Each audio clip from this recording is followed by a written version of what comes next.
For centuries, Japan stood apart from the rest of the world, an isolated chain of islands where tradition shaped every aspect of life.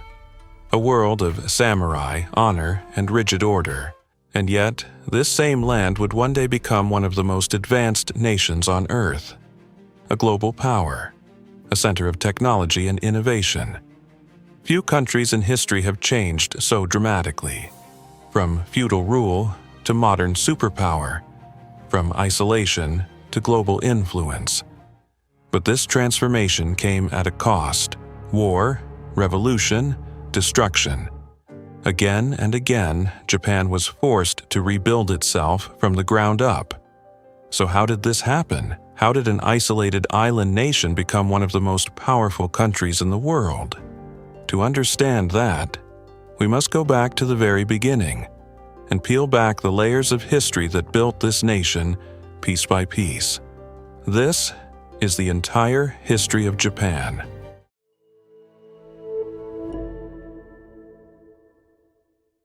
Long before Japan became a nation, before emperors, samurai, or written history, humans were already living across the Japanese islands. Archaeological evidence suggests that the first people arrived in Japan around 30,000 BCE, during the last ice age, when sea levels were far lower than they are today. At the time, Japan was not as isolated as it would later become. Narrower straits and exposed coastal land brought parts of the archipelago much closer to mainland Asia, allowing small groups of hunter-gatherers to gradually migrate into the islands. The landscape they entered was wild and unforgiving. Dense forests covered much of Japan, while volcanic mountains, deep valleys, fast rivers, and unpredictable weather shaped everyday survival. Winters were colder than today, and much of the environment remained untamed. These early people lived as mobile hunter-gatherers, moving seasonally in search of food, water, and shelter. Using primitive stone tools, they hunted animals such as deer and wild boar, while rivers and coastal waters provided fish and shellfish. One of the most important discoveries connected to prehistoric Japan was made in 1949 at the Iwajuku archaeological site in Gunma Prefecture. There, archaeologist Aizawa Tadahiro uncovered stone tools buried beneath layers of volcanic ash, proving that humans had lived in Japan far earlier than previously believed. Among the discoveries were stone blades, spear points, and cutting tools used for hunting and survival during the Paleolithic Age. Some of the oldest human remains ever discovered in Japan were later found on Okinawa. The famous Minatogawa skeletons, uncovered near Naha in 1968, date back roughly 20,000 years. These remains revealed that prehistoric humans in Japan lived physically demanding lives in a harsh and constantly changing environment. People likely traveled in small family groups, building temporary shelters from wood, branches, and animal hides as they moved through forests and along coastlines. They left behind no written records, no kingdoms, and no cities.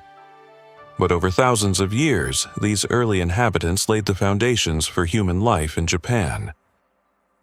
Around 14,000 BCE, as the Ice Age gradually came to an end, life in Japan began to change. Temperatures rose. Forests expanded across the islands. Rising sea levels separated Japan from the Asian mainland, transforming the archipelago into the island nation we recognize today. Out of this changing world emerged one of the most remarkable prehistoric cultures in human history, the Jōmon culture. The name Jōmon means cord-marked, and comes from the distinctive patterns pressed into clay pottery using twisted cords. These vessels were first identified in the 19th century by American zoologist Edward Sylvester Morse during excavations at the Omori Shell Mound near Tokyo in 1877.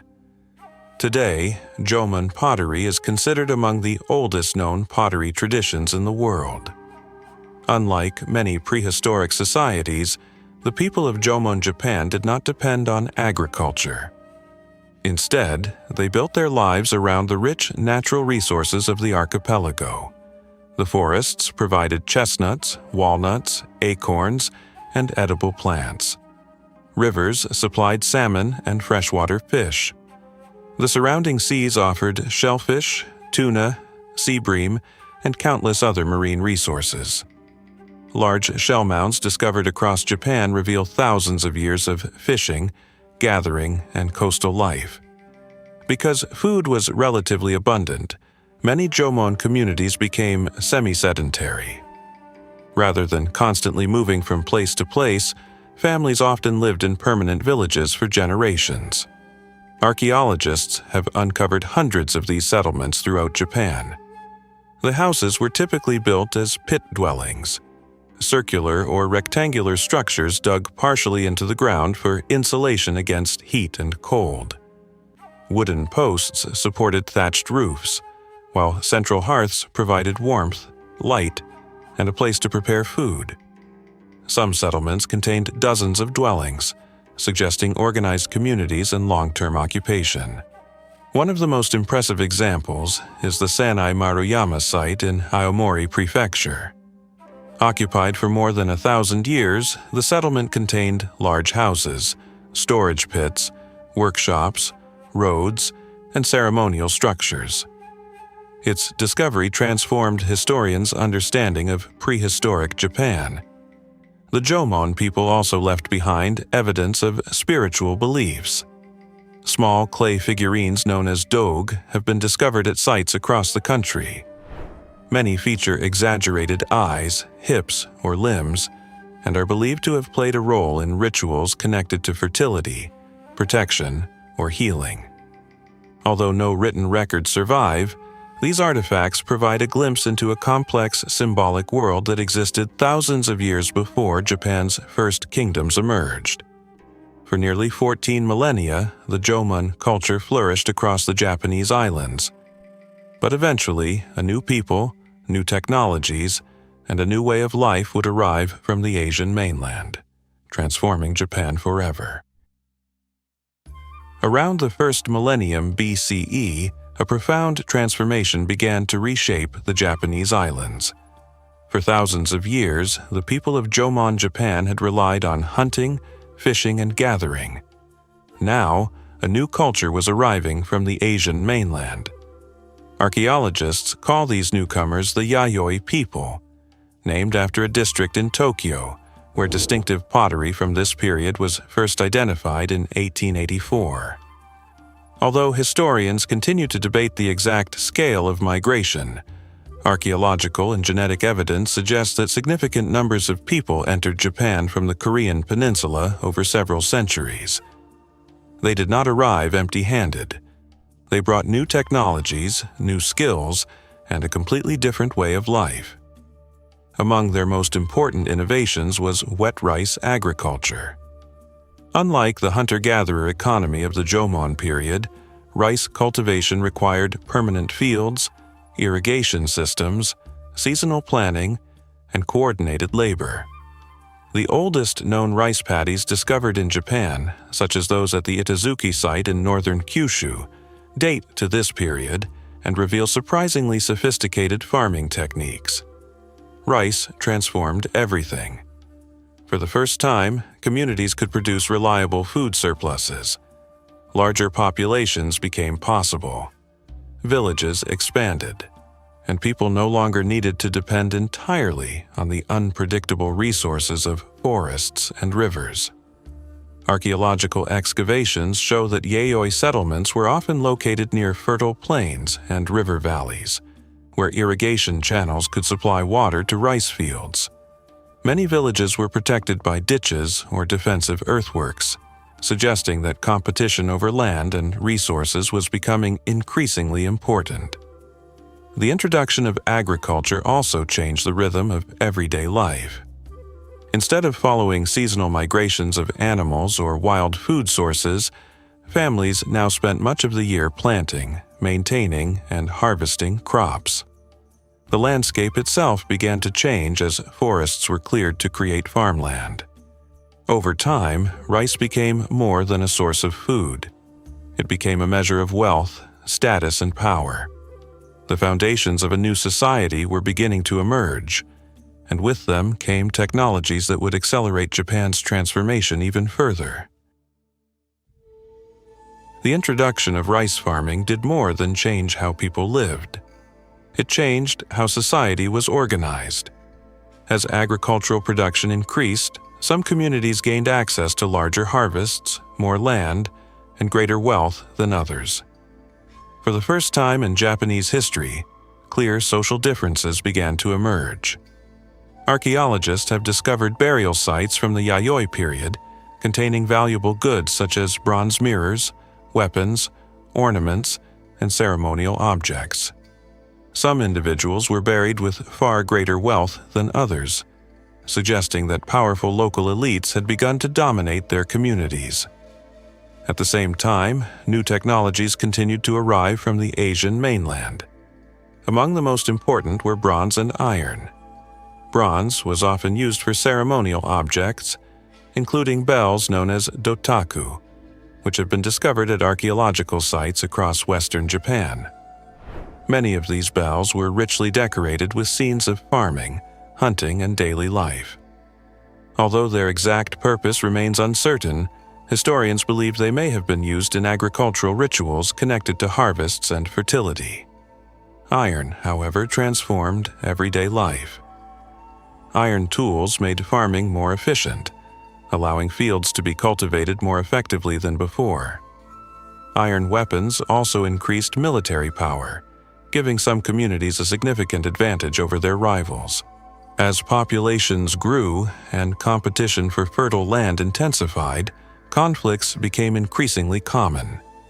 Many Yayoi settlements were protected by moats, defensive ditches, wooden palisades, and elevated watchtowers. Excavations have uncovered weapons, armor fragments, and skeletal remains bearing signs of violent injuries. The evidence suggests that warfare had become a regular feature of life in parts of ancient Japan. Over time, smaller villages began to unite under stronger regional leaders. Political alliances expanded. Power became concentrated in the hands of local chiefs who controlled land, agricultural production, and military forces. Some of the earliest written descriptions of these emerging societies come not from Japan itself, but from China.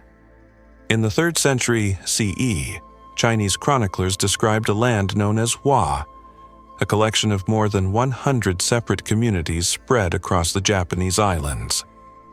According to the Chinese historical text Records of Wei, many of these communities eventually came under the authority of a powerful female ruler named Himiko. Little is known about her life, and no contemporary Japanese records survive. Yet, Chinese envoys described her as a shaman queen who ruled through diplomacy, ritual authority, and political alliances. Whether viewed as a historical ruler, a legendary figure, or something in between, Himiko remains one of the earliest identifiable individuals in Japanese history. By the end of the Yayoi period, Japan had changed dramatically. The small communities of hunters and gatherers that once occupied the islands had given way to increasingly complex societies defined by agriculture, technology, social hierarchy, and political power. And from these foundations, the first great centers of authority would soon emerge. By the 3rd century CE, political power in Japan was becoming increasingly concentrated. Small agricultural communities and regional chiefdoms were gradually being absorbed into larger alliances, controlled by powerful ruling families. This period became known as the Kofun period, named after the enormous burial mounds that began appearing across western Japan around the middle of the 3rd century. The word Kofun simply means ancient tomb. But these were not ordinary graves. Many were monumental engineering projects built to display wealth, authority, and political power. The largest of them, traditionally associated with Emperor Nintoku in present-day Osaka Prefecture, measures approximately 486 meters in length. Covering more than 320,000 square meters, it remains one of the largest burial monuments ever constructed anywhere in the world, larger in area than the Great Pyramid of Giza. Thousands of laborers would have been required to build such structures. Their very existence suggests the emergence of rulers capable of mobilizing vast resources and controlling large populations. Inside many Kofun tombs, archaeologists have discovered bronze mirrors, iron weapons, armor, jewelry, and ceremonial objects. Surrounding the tomb stood hundreds of clay figures known as haniwa. These sculptures depicted warriors, nobles, horses, houses, and everyday objects. They provide some of the earliest visual evidence of life in ancient Japan. As these elite families expanded their influence, one political center gradually emerged as the most powerful. Located in the fertile Nara Basin of central Japan, the Yamato clan established a network of alliances that extended across much of western Japan. Rather than conquering every rival through force alone, Yamato rulers often relied on diplomacy, marriage alliances, ritual authority, and strategic relationships with local elites. By the 4th and 5th centuries, the Yamato court had become the dominant political force on the archipelago. Although it did not yet control all of Japan, it possessed greater influence than any previous government in Japanese history. Some of the earliest references to Yamato rulers appear in Chinese dynastic histories. Chinese sources describe diplomatic missions arriving from the Japanese islands during the 5th century, seeking recognition and legitimacy from the imperial courts of China. These contacts also brought new ideas and technologies. Horse riding, advanced metallurgy, military equipment, administrative practices, and writing systems increasingly entered Japan through connections with the Korean peninsula and China. The Yamato rulers eagerly adopted many of these innovations in order to strengthen their authority. By the end of the Kofun period, the foundations of the Japanese state had begun to take shape. A powerful ruling dynasty had emerged. Regional leaders acknowledged its authority. And for the first time, a single political center was beginning to unite large portions of the Japanese islands under one court. But political power alone was not enough. To rule a growing kingdom, the Yamato court needed something equally powerful: a shared belief system that could legitimize its authority and connect its rulers to the very origins of the world itself.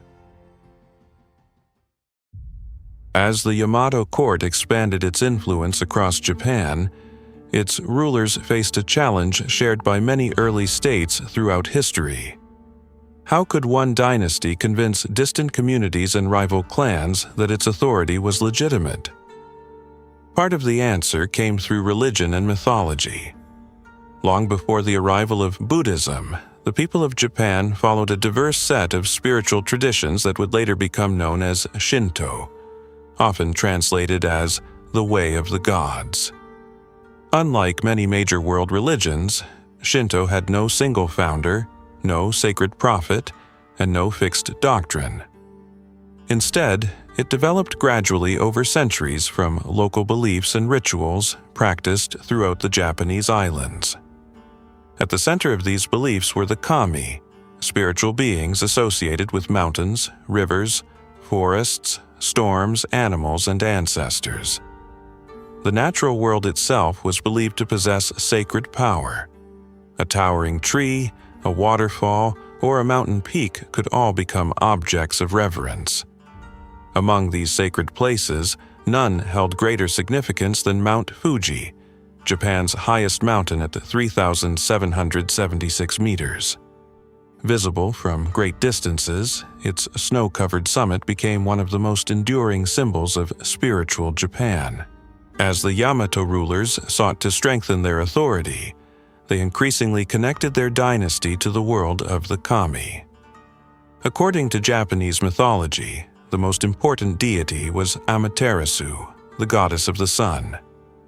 The myths tell how her grandson, Ninigi no Mikoto, descended from heaven to rule the earth, and how his descendant, Emperor Jimmu, became the first ruler of Japan. Traditional chronology places Jimmu's accession to the throne in 660 BCE.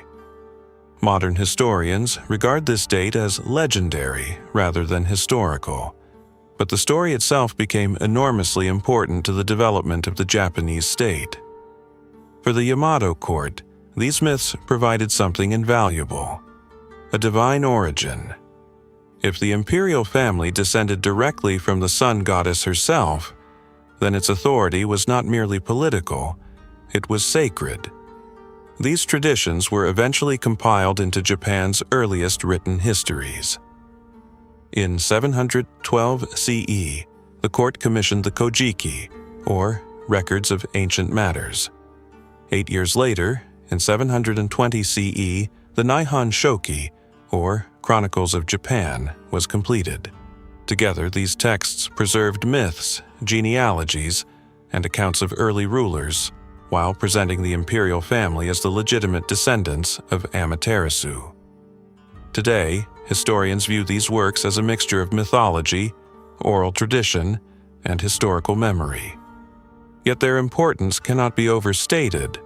They helped define Japan's identity, preserve its earliest traditions, and strengthen the authority of the imperial court at a crucial moment in the country's development. But religion was not the only force transforming Japan. Across the sea, powerful civilizations were flourishing in China and Korea, and the ideas, technologies, and institutions arriving from the mainland would soon reshape Japan forever. For centuries, Japan had developed largely on its own. But beyond the Sea of Japan, powerful civilizations were flourishing. The kingdoms of the Korean Peninsula and the great dynasties of China possessed technologies, institutions, and cultural traditions far more advanced than anything yet seen in the Japanese islands. Beginning in the 4th and 5th centuries, contacts between Japan, Korea, and China intensified. Merchants, diplomats, scholars, artisans, and migrants crossed the sea, bringing with them new ideas that would profoundly transform Japanese society. Among the most important arrivals was writing. Before this period, Japan had no native writing system. Knowledge, laws, and traditions were transmitted orally from one generation to the next. That began to change with the introduction of Chinese characters. Known in Japan as kanji, these symbols allowed information to be recorded, preserved, and transmitted with unprecedented accuracy.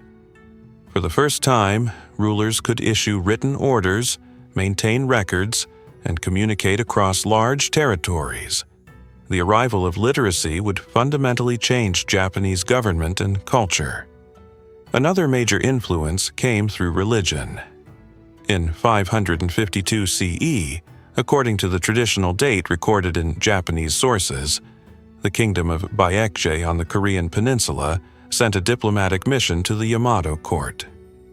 Among the gifts was a statue of the Buddha along with Buddhist scriptures. The introduction of Buddhism sparked intense debate within Japan's ruling elite. Some powerful clans welcomed the new religion, while others feared abandoning traditional beliefs. After decades of political struggle, Buddhism gradually gained acceptance and became one of the most influential forces in Japanese history. At the same time, Japan began adopting political ideas from China.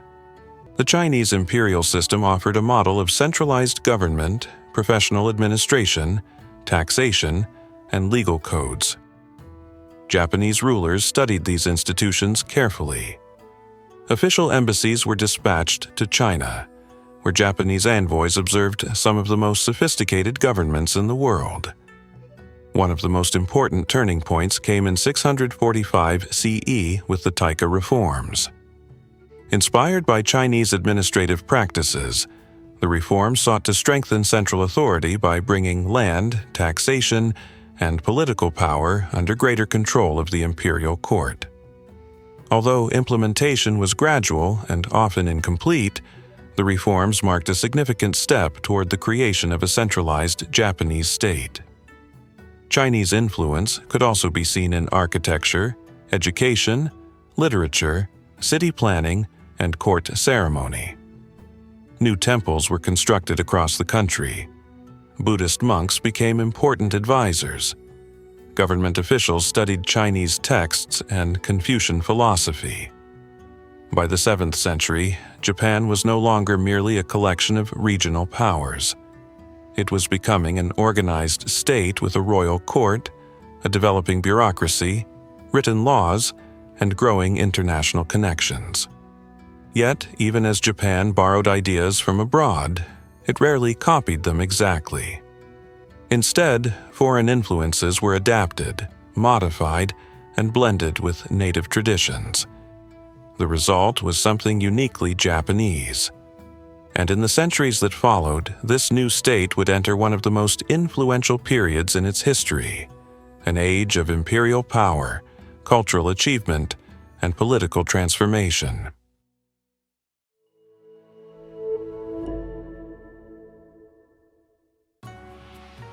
By the beginning of the 8th century, Japan was undergoing a profound transformation. For generations, the Yamato rulers had borrowed ideas from China and Korea, adopting writing systems, religious traditions, and new models of government. Now, they sought to create something Japan had never possessed before, a permanent imperial capital. In 710 CE, Empress Genmei officially moved the court to a newly constructed city known as Heijō-kyo, located in present-day Nara. For the first time in Japanese history, the imperial government established a fixed capital intended to serve as the political and administrative center of the realm. The city was carefully planned according to Chinese principles, particularly those used in the Tang Dynasty capital of Chang'an, one of the largest cities in the world at the time. Broad avenues divided the city into rectangular districts. Government ministries, aristocratic residences, temples, and markets were arranged according to a strict urban plan designed to reflect order and imperial authority. At the heart of the capital stood the imperial palace, from which the emperor and court officials governed the country. Although the population of Nara is difficult to determine with certainty, historians estimate that the city may have housed between 70,000 and 100,000 people at its height, making it one of the largest urban centers in East Asia outside China. The Nara government also continued efforts to strengthen central authority. Land records were maintained more systematically. Provincial governors were appointed by the court. Taxation became increasingly organized. Written law codes influenced by Chinese models helped regulate administration across the country. For the first time, Japan was beginning to function as a truly centralized state. The Nara period also witnessed an extraordinary effort to preserve Japan's history. Yet, the most visible symbol of Nara's greatness rose not from politics, but from religion. Across the capital, massive Buddhist temples were being constructed, funded by emperors who increasingly viewed Buddhism as a force capable of protecting and unifying the nation. Among them stood one of the most ambitious religious projects in Japanese history, Todaiji. Its construction would transform Nara into the spiritual center of Japan and mark the beginning of a new era in the relationship between religion and the state. Despite its achievements, the Nara period revealed a growing problem. As Buddhism expanded across Japan, powerful temples and religious institutions accumulated enormous wealth, land, and political influence. Many emperors became increasingly concerned that Buddhist clergy were gaining too much influence over state affairs. Determined to restore greater independence to the imperial court, Emperor Kanmu made a historic decision. In 794 CE, he ordered the capital to be moved from Nara to a newly constructed city called Heian-kyo, known today as Kyoto. The relocation marked the beginning of a new chapter in Japanese history. Like Nara before it, the new capital was designed according to Chinese urban planning principles. Wide avenues, administrative districts, government offices, and aristocratic residences were arranged in an orderly grid intended to symbolize imperial authority and harmony. Yet, Heian-kyu would become far more than a political center. Located in a fertile basin surrounded by mountains, the city occupied a strategic position with access to important transportation routes, while benefiting from natural defenses. Its planners envisioned a capital that would serve as the heart of Japan for generations. In many ways, they succeeded. Kyoto would remain the imperial capital for more than 1,000 years, from 794 until 1868. No other city would play a greater role in shaping Japanese politics, culture, religion, and identity. As the court settled into its new home, a distinct aristocratic society began to emerge. Far removed from the provincial frontier and military conflicts of distant regions, the nobility devoted increasing attention to ceremony, poetry, literature, fashion, and courtly refinement. Within the palaces and residences of Kyoto's elite, a uniquely Japanese culture was beginning to take shape. Although Buddhism first arrived in Japan during the 6th century, its influence expanded dramatically over the centuries that followed. Few individuals played a greater role in this transformation than Prince Shotoku.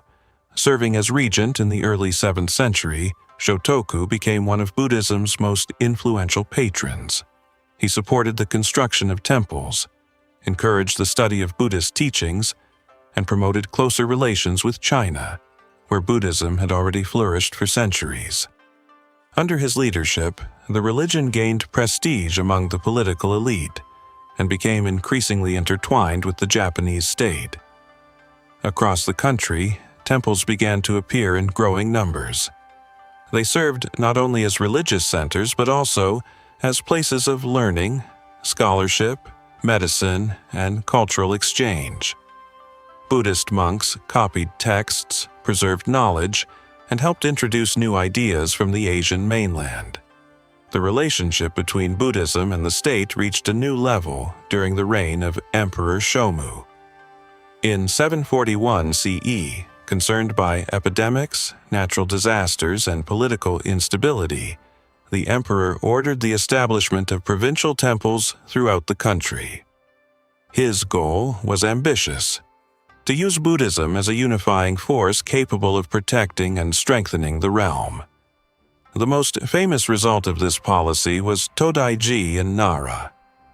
Completed in the 8th century, it became one of the largest wooden structures ever built in the world.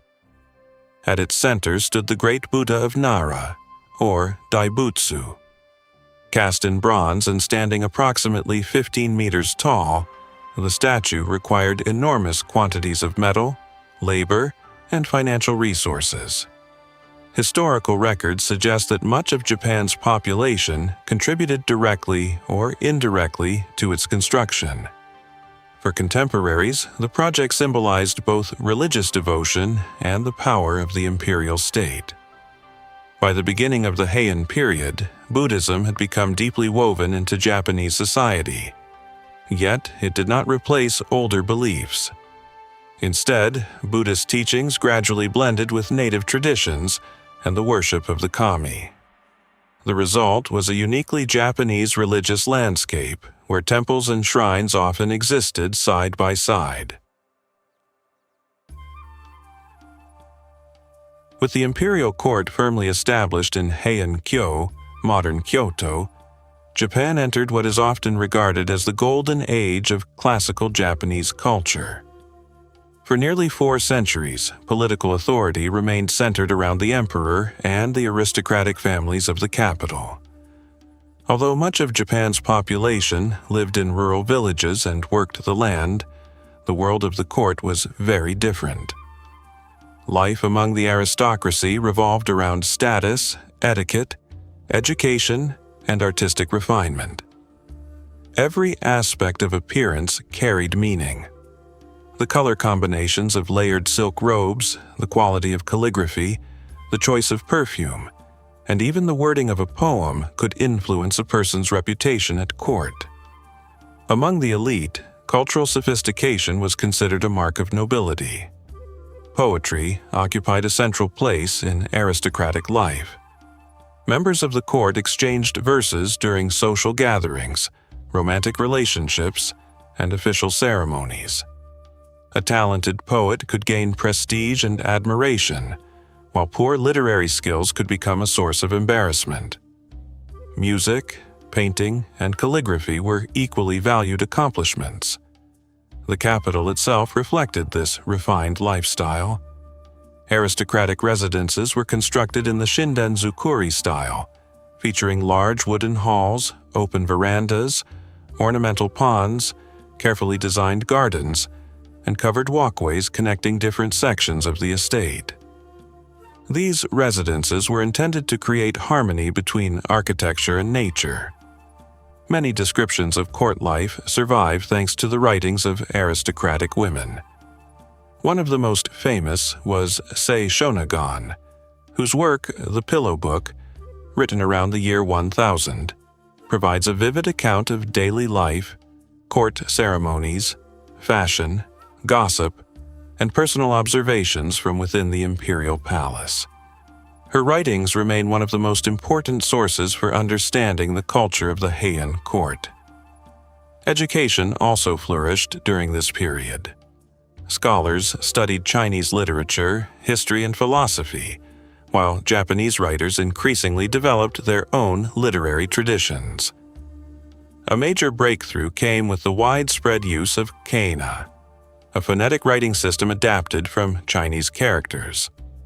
Unlike classical Chinese, kana allowed Japanese to be written more naturally and contributed to an extraordinary flowering of native literature.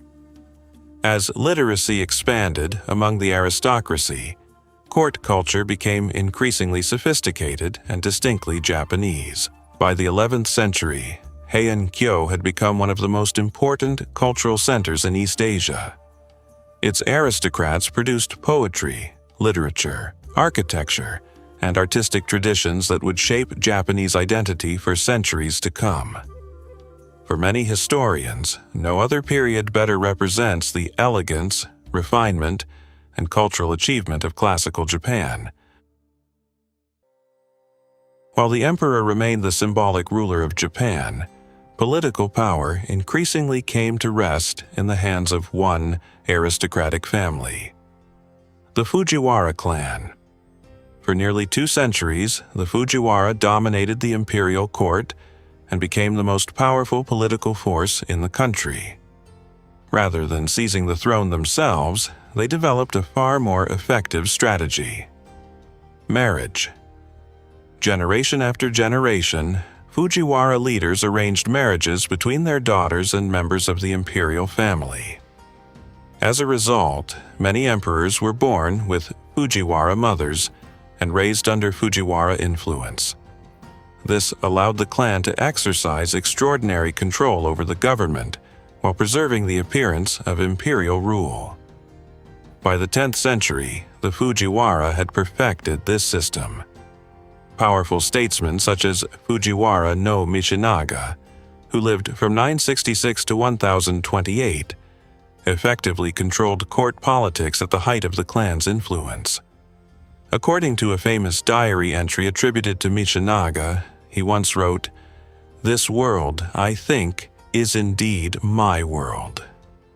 Whether exaggerated or not, the statement reflected the immense authority the family had accumulated. The Fujiwara often served as regents for child emperors and advisors to adult rulers. Through these positions, they controlled appointments, administration, taxation, and access to the imperial court itself. Few important political decisions could be made without their approval. Their wealth was equally impressive. The family accumulated vast private estates known as shogun across Japan. These lands generated agricultural income while often remaining exempt from taxation, further increasing the clan's resources and influence. The Fujiwara residences in Heian-kyo became centers of power, culture, and political negotiation. At the same time, the clan was among the greatest patrons of art and literature. Many of the cultural achievements associated with the Heian period flourished under Fujiwara sponsorship. Poetry competitions, literary circles, religious institutions, and artistic projects all benefited from their support. Yet the system had its limitations. While court politics revolved around aristocratic families in Kyoto, provincial regions grew increasingly distant from direct government control. Local landowners expanded their influence, private estates multiplied, and military families began assuming greater responsibility for maintaining order outside the capital. The Imperial Court remained magnificent, but much of its attention remained focused on ceremony, status, and political maneuvering within Kyoto itself. By the 10th century, the Imperial Court of Heian-kyo had become one of the most sophisticated cultural centers in the world. While much of medieval Europe was experiencing political fragmentation and frequent warfare, the aristocracy of Japan devoted enormous attention to literature, poetry, art, music, and ceremony. Among the court elite, education and cultural refinement were essential markers of status. A noble's reputation could depend as much on their literary talent as on their political influence. Poetry remained at the heart of aristocratic life. Members of the court regularly exchanged waka poems, often consisting of just 31 syllables arranged in a strict format. These poems were used to express love, friendship, grief, and admiration. A well-crafted verse could strengthen relationships, secure favor at court, or leave a lasting impression on powerful patrons. Literary culture flourished alongside poetry. Women of the Heian court played a particularly important role in this cultural flowering. Many of the greatest literary works of the age were written by aristocratic women whose education and access to court life gave them unique perspectives on the world around them. Among them was Murasaki Shikibu.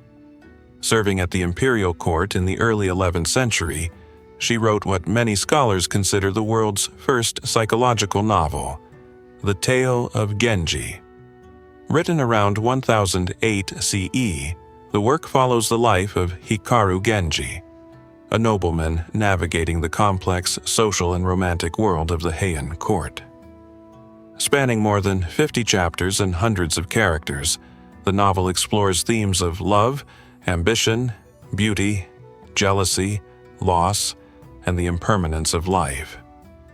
What makes the work remarkable is not simply its age, it is the depth of its characters. Rather than presenting heroic legends or epic battles, Murasaki focused on human emotions, relationships, and the inner lives of her characters, in a way rarely seen in literature of the period. More than 1,000 years later, the tale of Genji remains one of the most celebrated works in Japanese literary history. Together with works such as Sei Shonagon's The Pillow Book, it provides an extraordinary window into the world of Heian aristocracy.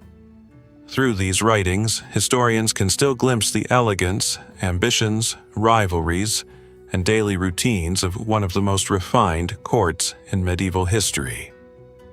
For centuries, the cultural achievements of the Heian period would shape Japanese literature, aesthetics, and identity, leaving a legacy that continues to influence Japan today. While the aristocrats of Heian-kyo devoted themselves to poetry, literature, and court ceremony, life beyond the capital was often very different. The authority of the imperial court weakened with distance.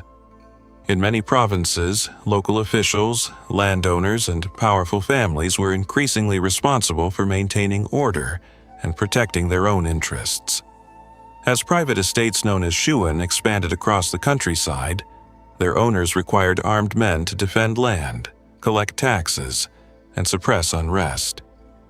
Over time, these warriors became an increasingly important part of Japanese society. The word samurai comes from the Japanese verb saburao, meaning to serve. Originally, samurai were retainers who served noble families and powerful landowners. Their primary duty was loyalty to their lord. By the 10th century, military families were emerging throughout the provinces. Among the most powerful were the Minamoto and Taira clans, both of which claimed descent from the imperial family. As their influence expanded, they developed private armies composed of mounted warriors skilled in archery and combat. Unlike the heavily armored knights of medieval Europe, early samurai were renowned for their mobility and mastery of the bow. In fact, mounted archery was considered one of the highest military skills of the period. Contemporary accounts describe warriors training from a young age, learning horsemanship, archery, swordsmanship, and battlefield discipline. Military service gradually became hereditary, with positions and responsibilities passed from one generation to the next. The growing importance of these warrior families reflected a deeper shift within Japanese society. As the court relied increasingly on provincial elites to maintain order, military power became concentrated outside the capital. Landowners who could command armed followers gained influence, wealth, and political leverage. By the 11th century, some warrior leaders controlled vast territories far beyond the direct reach of the imperial government. At the same time, conflicts between rival clans became more frequent. Disputes over land, inheritance, and political influence often erupted into violence.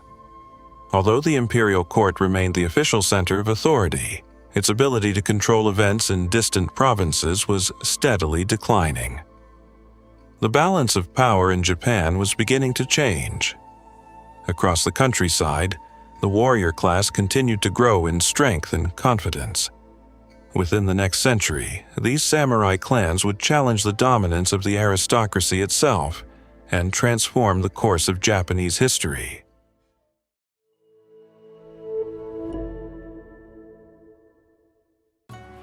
By the beginning of the 12th century, the consequences of Japan's expanding private estates had become impossible to ignore. The imperial government was losing not only tax revenue, but also its ability to govern large parts of the country directly. Across the provinces, decisions were increasingly made by local landowners rather than officials sent from Kyoto. Yet economic decline was only one part of a much deeper crisis. Within the capital itself, rival factions competed relentlessly for political influence. Under the system known as insi or cloistered rule, retired emperors continued to shape government long after formally abdicating the throne. As a result, power was no longer concentrated in a single authority. The reigning emperor, retired emperors, the powerful Fujiwara clan, and competing court factions.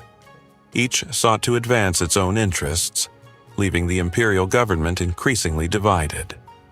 While Kyoto became consumed by court politics, the provinces followed a different path. Local leaders collected taxes, settled disputes, and maintained order with little involvement from the central government. By the early 12th century, Japan was no longer governed as a truly centralized state. Political influence depended less on rank at court and increasingly on the ability to command and defend territory. By the middle of the 12th century, Japan's political future had come to depend on two powerful warrior clans, the Taira and the Minamoto. Both descended from branches of the imperial family, yet decades of competition had transformed them into bitter rivals, each seeking greater influence at court and across the provinces. Their struggle would ultimately reshape the history of Japan.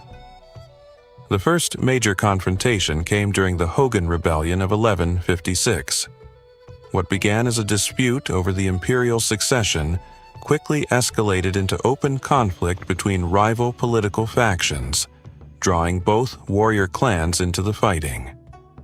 For the first time in Japanese history, the outcome of a struggle for power at the Imperial Court was decided largely by military force rather than political negotiation.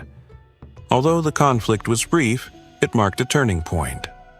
Only 3 years later, in 1159, violence erupted again during the Meiji Rebellion. This time, the Taira emerged decisively victorious. Their leader, Taira no Kiyomori, eliminated many of his rivals and established himself as the most powerful figure in Japan. No military leader before him had accumulated such influence within the imperial government. Rather than ruling from the battlefield alone, Kiyomori turned military success into political power. He placed relatives in influential court positions, strengthened his family's ties to the imperial household through marriage, and steadily expanded Taira authority throughout the country.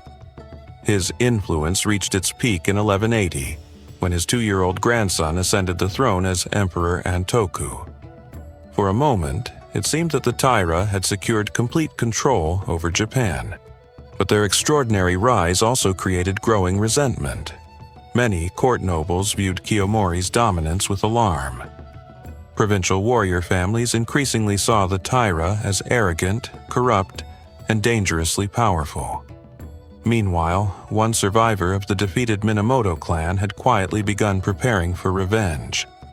Exiled after the Meiji Rebellion, Minamoto no Yoritomo spent years in eastern Japan building alliances with regional warrior families and waiting for the right opportunity to strike.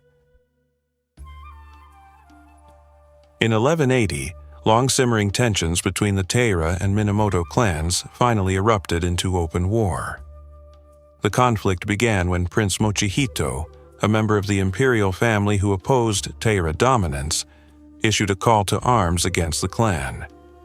His appeal was answered by Minamoto supporters across the country.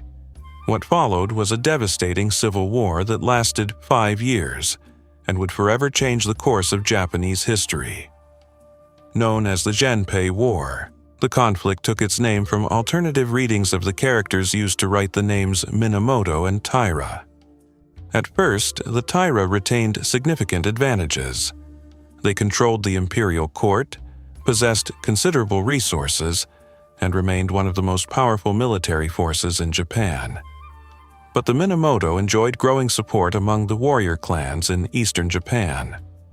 Leading their cause was Minamoto no Yoritomo, who established his base in Kamakura, far from the political intrigues of Kyoto. While Yoritomo focused on building alliances and consolidating power, much of the fighting was carried out by his brilliant and ambitious younger half-brother, Minamoto no Yoshitsune. Yoshitsune would become one of the most legendary military commanders in Japanese history. In 1184, his forces achieved a major victory at the Battle of Ichi-no-Tani near present-day Kobe. According to later accounts, Minamoto warriors launched a daring attack down steep mountain slopes that the Taira believed were impassable.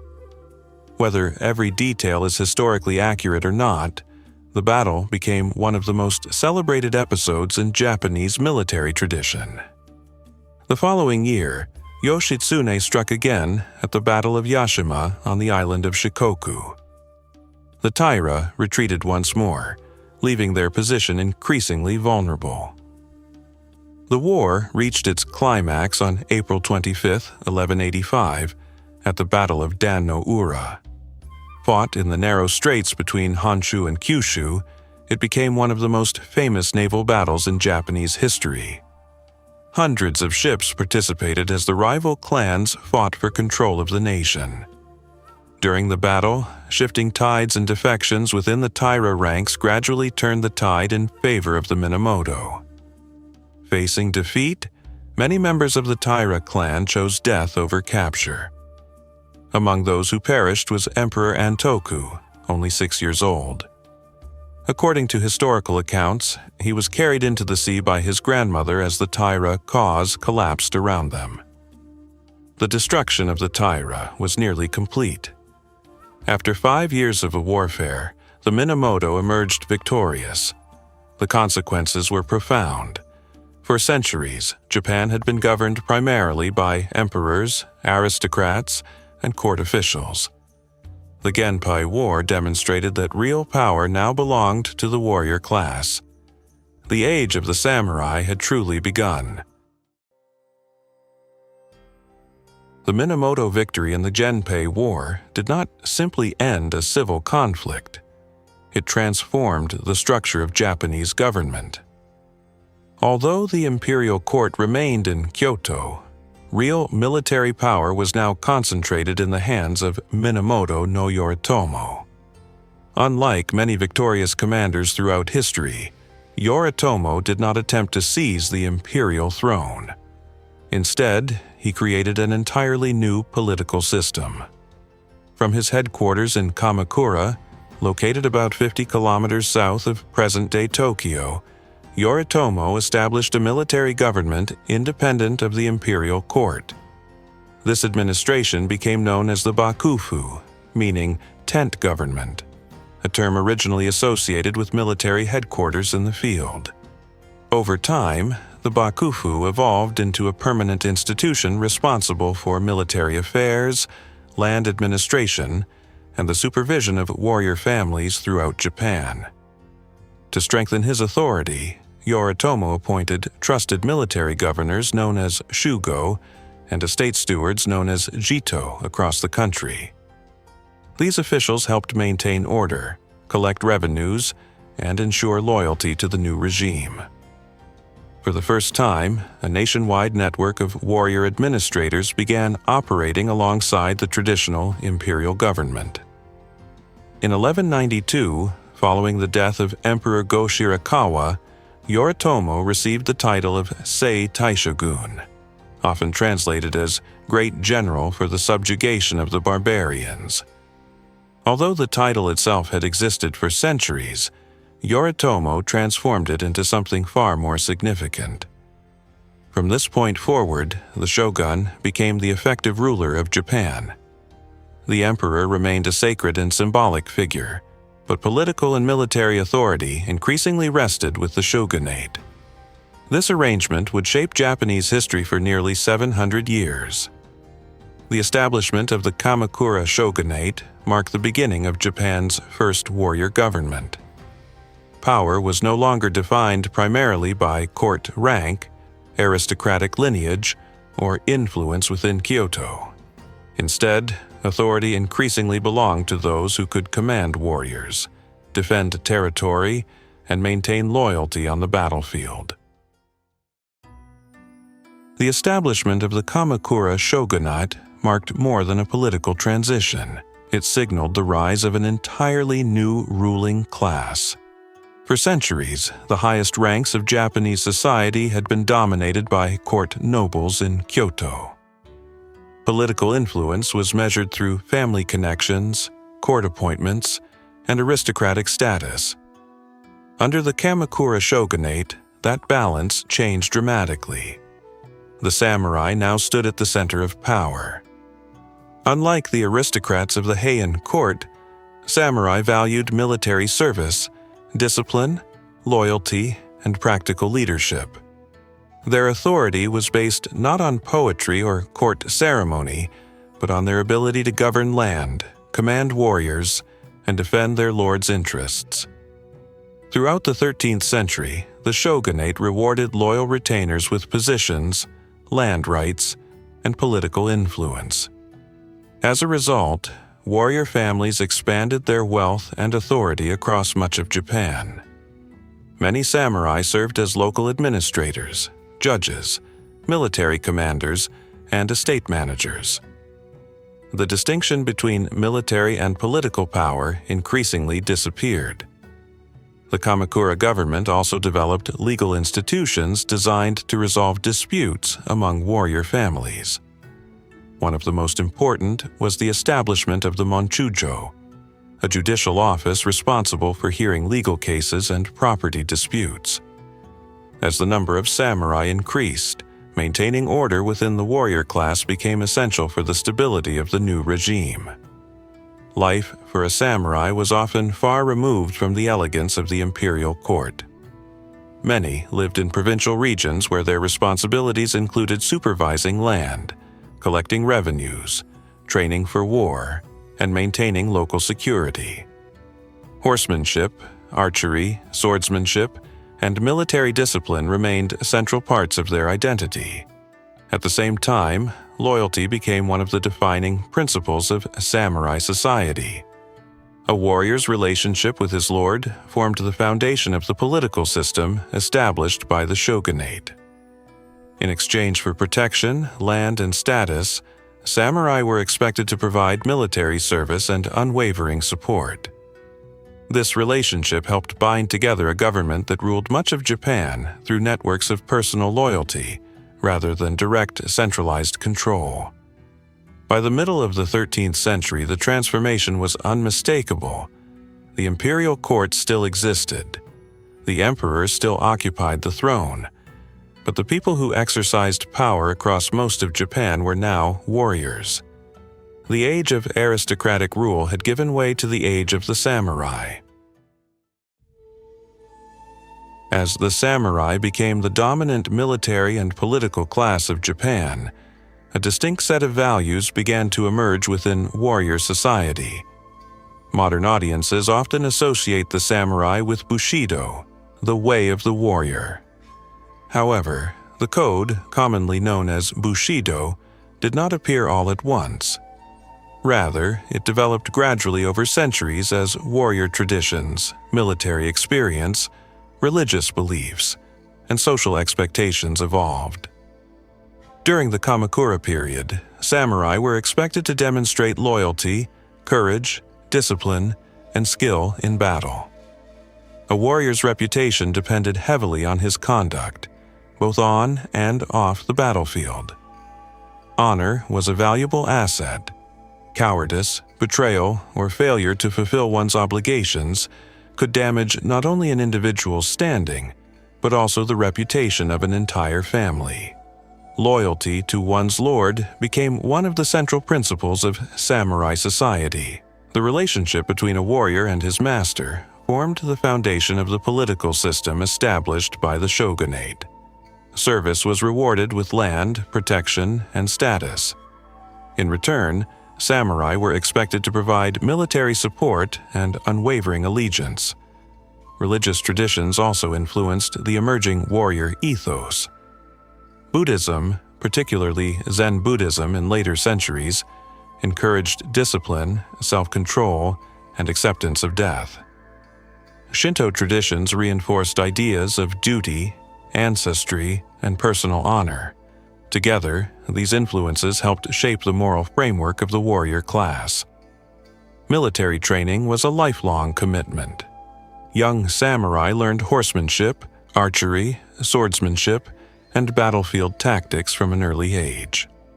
Success in combat could bring wealth and prestige. Failure could mean disgrace, loss of status, or death. Historical chronicles from the period often celebrated warriors who displayed extraordinary courage and loyalty. Over the centuries, these values would continue to evolve. Later generations would eventually formalize them into what became known as Bushido. Yet the foundations of the warrior ethic were already taking shape during the age of the Kamakura shoguns. For the samurai, honor was not merely an abstract ideal. It was a way of life. By the late 13th century, the Mongol Empire had become the largest contiguous land empire in human history. Its armies had conquered vast territories stretching from Eastern Europe to the shores of the Pacific.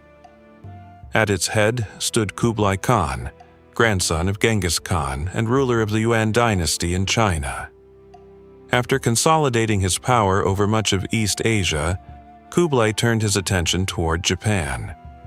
The Mongol ruler demanded that the Kamakura shogunate recognize his authority and become a tributary state. Beginning in 1268, a series of diplomatic missions carried these demands across the sea. The Japanese government refused. No tribute was offered, no submission was made. As diplomatic efforts failed, war became increasingly likely. In 1274, Kublai Khan launched the first invasion of Japan. Historical estimates vary, but most historians believe the invasion force consisted of approximately 20,000 to 30,000 soldiers transported aboard several hundred ships. The army included Mongols, Chinese, and Korean troops drawn from across the empire. The invaders landed in northern Kyushu and quickly demonstrated military tactics unfamiliar to many Japanese warriors. Unlike the samurai tradition of individual combat, Mongol forces fought in disciplined formations, using coordinated attacks, massed archery, drums, signal flags, and explosive weapons derived from the Chinese gunpowder technology. Japanese defenders were shocked by these methods.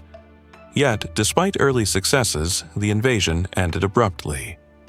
After a day of fighting near Hakata Bay, the Mongol fleet withdrew offshore.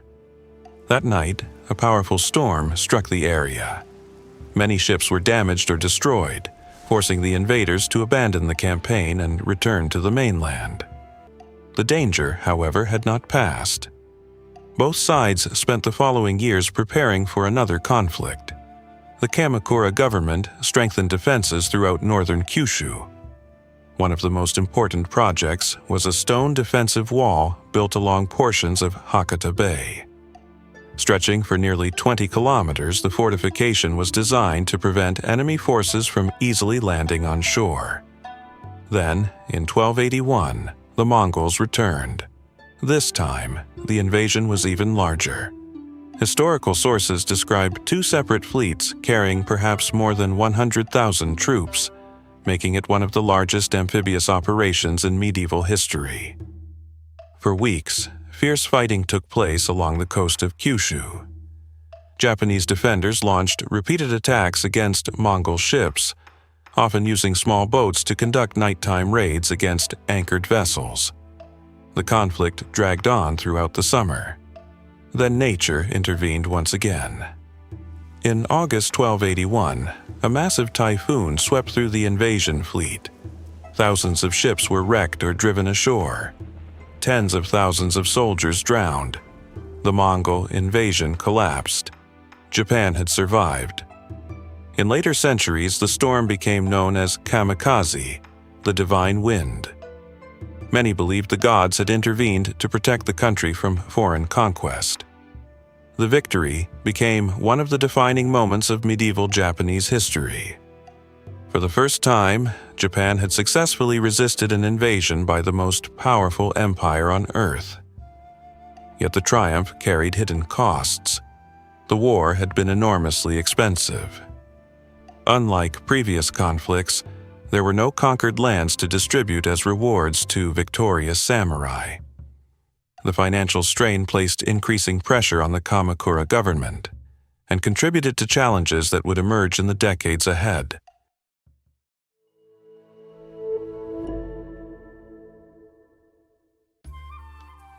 Despite its victories and military prestige, the Kamakura shogunate gradually began to weaken during the 14th century. Many warriors who had fought in defense of the country received little compensation for their service. Dissatisfaction spread throughout the warrior class. At the same time, powerful families increasingly competed for influence within the shogunate itself. Political stability became more difficult to maintain.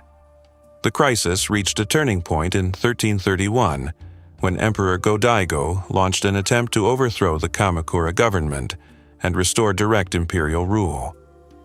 After several years of conflict, the Kamakura shogunate collapsed in 1333. Its fall ended nearly 150 years of Minamoto and Hojo dominance. For a brief moment, it appeared that imperial authority had been restored. This period became known as the Meiji Restoration. However, the experiment proved short-lived. Many samurai who had helped defeat the Kamakura regime felt that their interests were being ignored. Among them was one of the most powerful military leaders of the age, Ashikaga Takauji. In 1336, Takauji turned against Emperor Go-Daigo and seized Kyoto. 3 years later, in 1338, he established a new military government that became known as the Ashikaga Shogunate, or Muromachi Shogunate. Although the Ashikaga ruled Japan for more than 2 centuries, their authority was far weaker than that of later Tokugawa shoguns. The shogunate depended heavily on regional military governors known as daimyo. As generations passed, these provincial lords accumulated increasing amounts of land, wealth, and military power. The central government often lacked the resources necessary to enforce its decisions beyond the capital region. The situation became even more complicated during the period known as the Northern and Southern Courts. From 1336 to 1392, rival imperial courts claimed legitimacy, one based in Kyoto and the other in Yoshino. For more than half a century, Japan effectively had 2 competing emperors. Although the conflict eventually ended, it further weakened confidence in centralized rule. By the 15th century, the authority of both the emperor and the shogun had become increasingly fragile. Many regional lords acted independently. Local alliances, private armies, and personal rivalries often mattered more than orders issued from Kyoto. The institutions that had governed Japan for centuries still existed, but their ability to control the country was steadily eroding. By the middle of the 15th century, tensions within Japan's ruling elite had reached a breaking point. The Ashikaga shogunate still governed from Kyoto, but its authority had become increasingly fragile. Powerful daimyo commanded private armies, regional loyalties often outweighed national interests, and political rivalries intensified with each passing decade. The immediate trigger for disaster came from a succession dispute. In the 1460s, uncertainty surrounded the future leadership of the Ashikaga shogunate. Competing factions backed different candidates for succession, while influential military families saw an opportunity to expand their own power. What began as a political disagreement soon escalated into open warfare. In 1467, fighting erupted in Kyoto. 2 major coalitions emerged. One was led by Hosokawa Katsumoto, the other by Yamana Sozen. Together, the rival factions controlled armies numbering tens of thousands of warriors. Contemporary records suggest that as many as 160,000 soldiers may have eventually been drawn into the conflict, making it one of the largest military confrontations in Japanese history up to that point. The capital quickly became a battlefield. Entire districts of Kyoto were burned. Temples, aristocratic residences, government buildings, and markets were destroyed. What had once been the political and cultural heart of Japan was transformed into a war zone. Yet, despite the scale of the conflict, neither side achieved a decisive victory. When both Hosokawa Katsumoto and Yamana Sozen died in 1473, the war continued without clear direction. The original dispute became almost irrelevant as regional lords pursued their own ambitions. After 10 years of devastation, the fighting gradually subsided. By 1477, large-scale combat in Kyoto had ended. But the consequences of the war were only beginning. The Ashikaga shogunate emerged severely weakened. Its authority over the provinces had largely collapsed. Many daimyo returned to their territories and began governing independently. In practice, Japan was no longer a unified state. Power had fragmented across dozens of regional domains controlled by rival warlords. The destruction left by the Onin War marked the end of medieval political order in Japan. For generations, emperors, shoguns, and aristocratic institutions had provided at least the appearance of national authority. Now, that system lay in ruins. In the aftermath of the Onin War, Japan entered one of the most turbulent periods in its history. Known as the Sengoku Jidai, the Age of Warring States, this era was defined by political fragmentation, shifting alliances, and nearly constant warfare. Although the Ashikaga shogunate continued to exist, its authority had become largely symbolic. The central government no longer possessed the power to effectively control the provinces.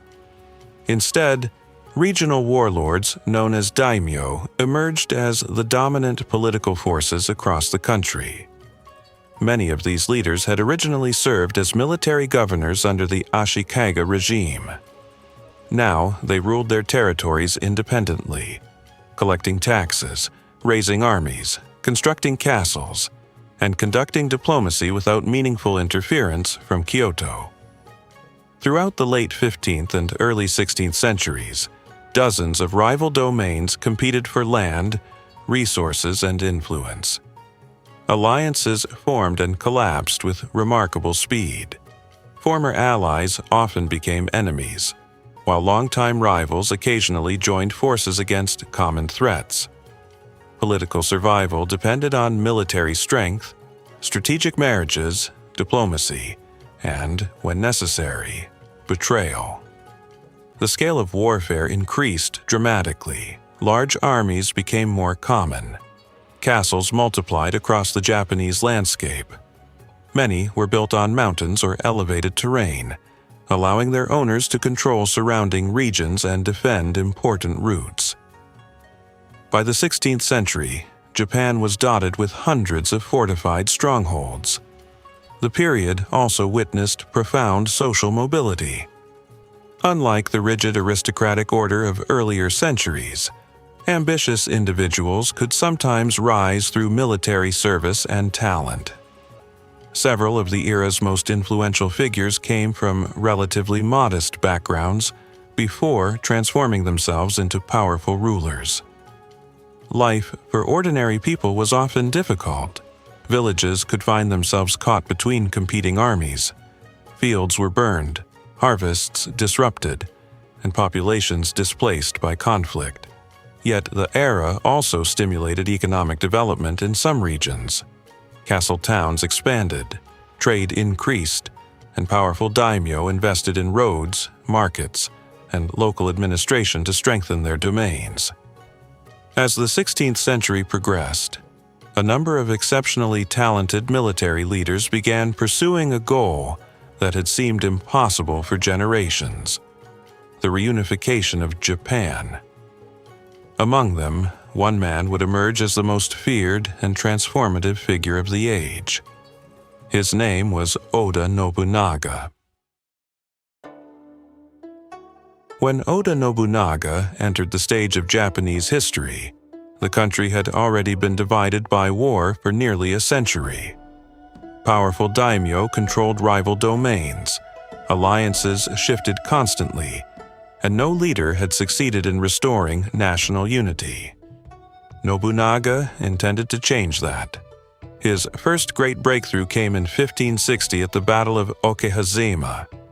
Facing the much larger army of Imagawa Yoshimoto, estimated at between 20,000 and 25,000 men, Nobunaga launched a surprise attack with a force that may have numbered only a few thousand warriors. The assault caught the Imagawa completely off guard. Yoshimoto was killed, and one of the most powerful clans in central Japan suddenly collapsed. The victory transformed Nobunaga from a regional lord into a major political force. Over the following years, he expanded steadily across central Japan. In 1568, his armies entered Kyoto. The Ashikaga shogun remained in office, but increasingly it was Nobunaga who determined the course of events. Unlike many of his contemporaries, Nobunaga was willing to embrace new ideas and technologies. One of the most important had arrived from Europe only a few decades earlier. In 1543, Portuguese merchants landed on the island of Tanegashima, introducing the arquebus to Japan. Firearms spread rapidly throughout the country, but Nobunaga recognized their military potential more quickly than most of his rivals.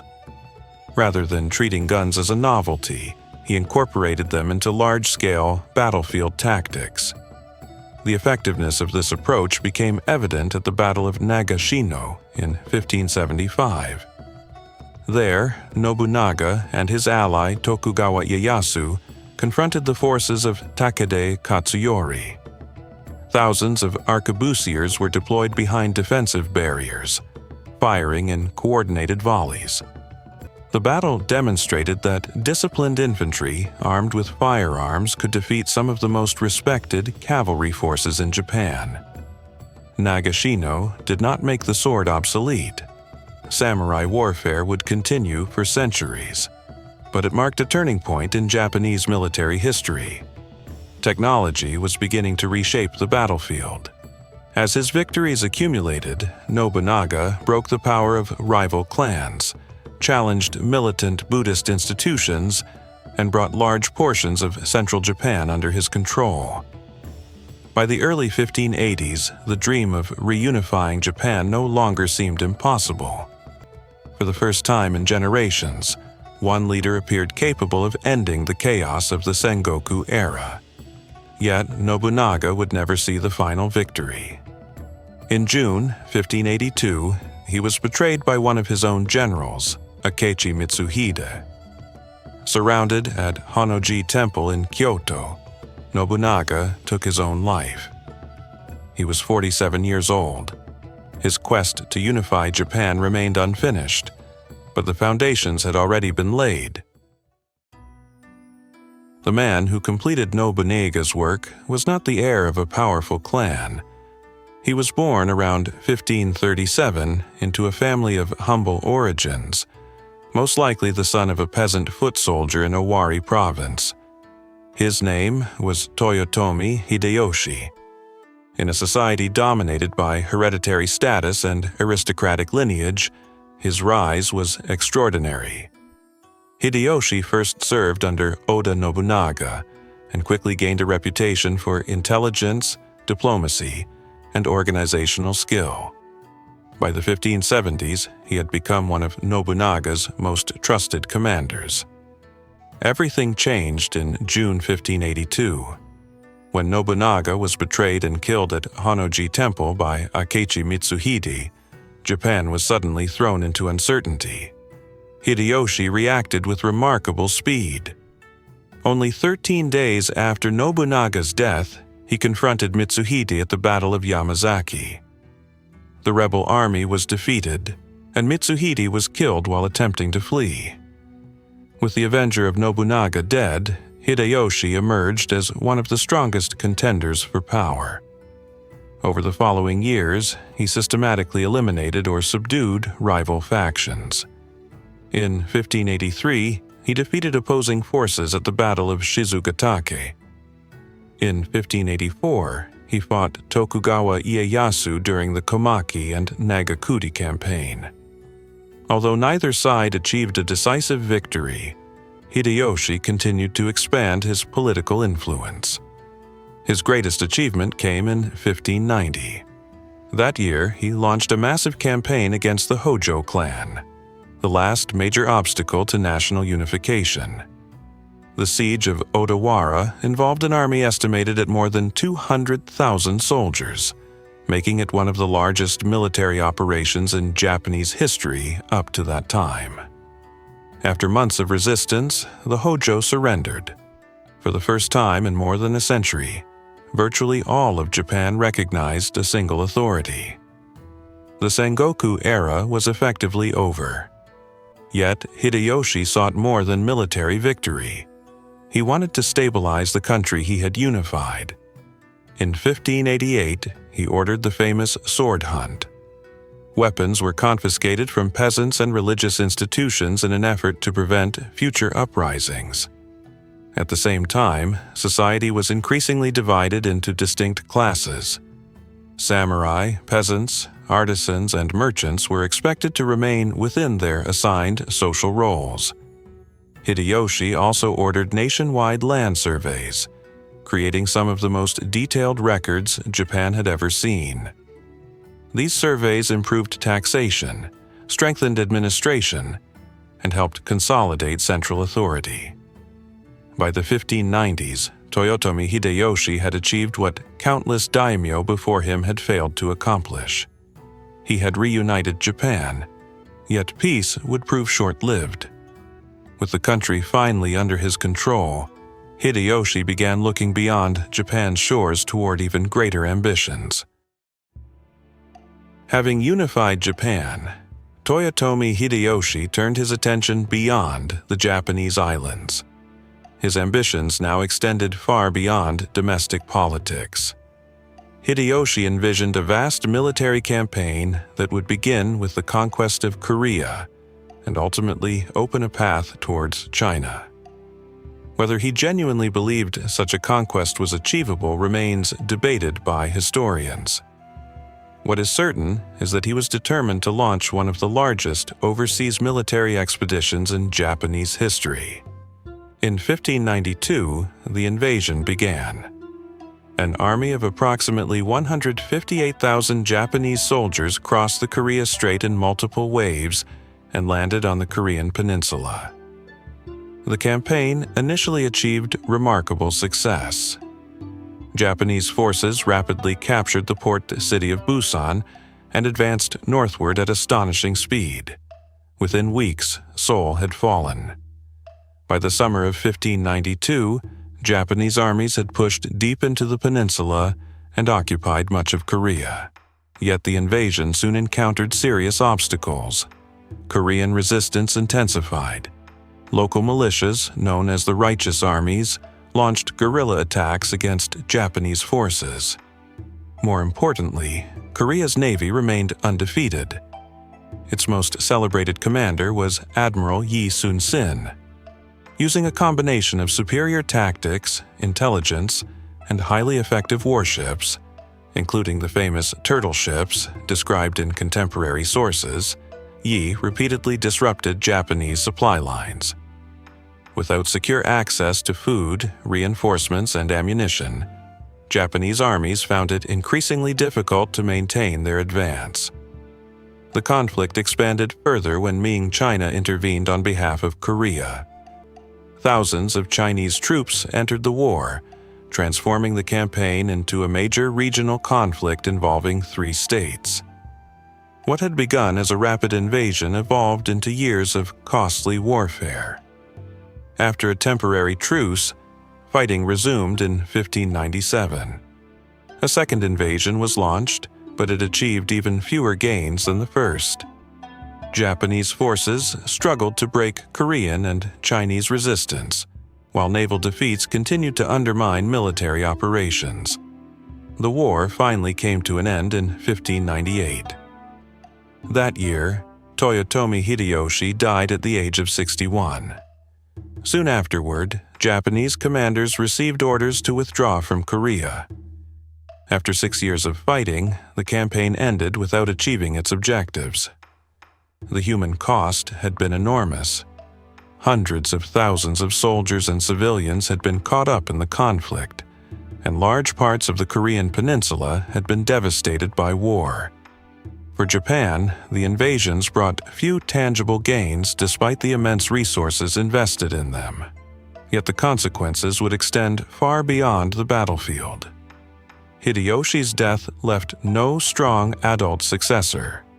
The man who had unified Japan was gone, and once again, powerful leaders began competing for control of the country he had built. Hideyoshi's designated heir, Toyotomi Hideyori, was only 5 years old. Real power therefore fell to a council of 5 regents tasked with governing until the boy reached adulthood. Among them stood the most powerful daimyo in Japan, Tokugawa Ieyasu. Born in 1543, Ieyasu had spent decades navigating the violence of the Sengoku era. He had survived shifting alliances, civil wars, and political upheavals. He had served alongside Oda Nobunaga, cooperated with Toyotomi Hideyoshi, and gradually built a vast power base in eastern Japan. By the end of the 16th century, his domain generated more wealth and manpower than that of any other lord in the country. Following Hideyoshi's death, tensions quickly emerged between rival factions. Some leaders remained loyal to the Toyotomi family. Others increasingly supported Tokugawa Ieyasu. The struggle for control of Japan became unavoidable. The decisive confrontation came on October 21, 1600. At the Battle of Sekigahara, two enormous coalitions met in central Japan. Historical estimates vary, but approximately 160,000 soldiers participated in the campaign, making it one of the largest battles ever fought on Japanese soil. Ieyasu commanded the Eastern Army. His opponents, led by Ishida Mitsunari, commanded the Western Army. The battle lasted only a single day, yet its consequences would shape Japan for centuries. Several key commanders switched sides during the fighting, tipping the balance in Ieyasu's favor. By the end of the battle, the Western Army had collapsed. Thousands were killed, and many surviving opponents were stripped of their lands and titles. Sekigahara effectively decided the future of Japan.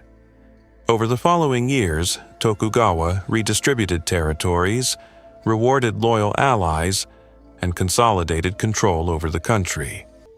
Then, in 1603, Emperor Go-Yozei granted him the title of Sei Taishogun. More than 4 centuries after Minamoto no Yoritomo had founded the first shogunate, Japan once again came under the rule of a powerful military government. This new regime would become known as the Tokugawa shogunate. Unlike the unstable governments that had preceded it, the Tokugawa system would endure. For the first time in generations, the era of constant warfare was coming to an end. Japan was entering a new chapter in its history, one defined not by unification, but by peace, order, and isolation.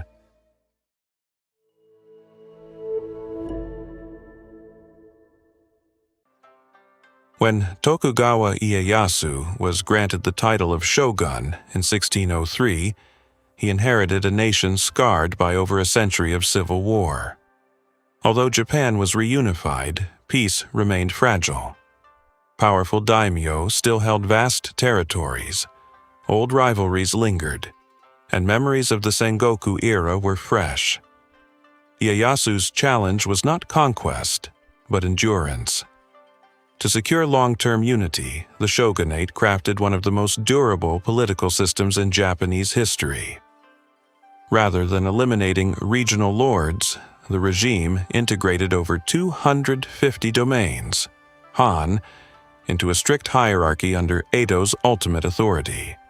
Land holdings were measured in koku, the amount of rice needed to feed one person for a year, with 10,000 koku required for daimyo status.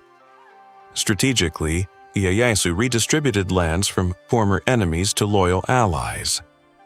The last major obstacle fell in 1615 during the siege of Osaka, when Tokugawa forces breached Osaka Castle and ended the Toyotomi bloodline with the death of Toyotomi Hideyori. This ushered in an era of absolute hegemony. 15 Tokugawa shoguns would rule Japan until 1868. Though the emperor remained in Kyoto, true power shifted east to Edo. In 1590, Edo was merely a modest castle town on the Kanto Plain. Yet its fertile hinterland and maritime access offered unmatched strategic potential. Ieyasu and his successors transformed it on a grand scale, digging canals, paving roads, and building massive districts anchored by the formidable Edo Castle. The city's growth exploded under Sankin Kotai, alternate attendance, formalized in the 1630s. By requiring daimyo to spend every second year in Edo while leaving their families as political hostages, the shogunate ensured loyalty and poured immense wealth into the capital. By the early 18th century, Edo's population surpassed 1 million, overshadowing London and Paris to become one of the largest cities on Earth, and laying the foundation for modern Tokyo. To preserve stability, the Tokugawa regime enforced a rigid Neo-Confucian social structure, emphasizing hierarchy, duty, and obedience.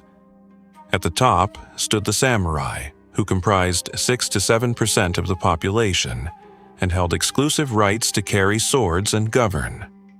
Below them were peasants, honored for producing the nation's essential rice and tax foundation, followed by artisans. At the bottom sat merchants. Despite accumulating immense wealth, Confucian doctrine viewed trade as unproductively profiting from others' labor. Social mobility was forbidden.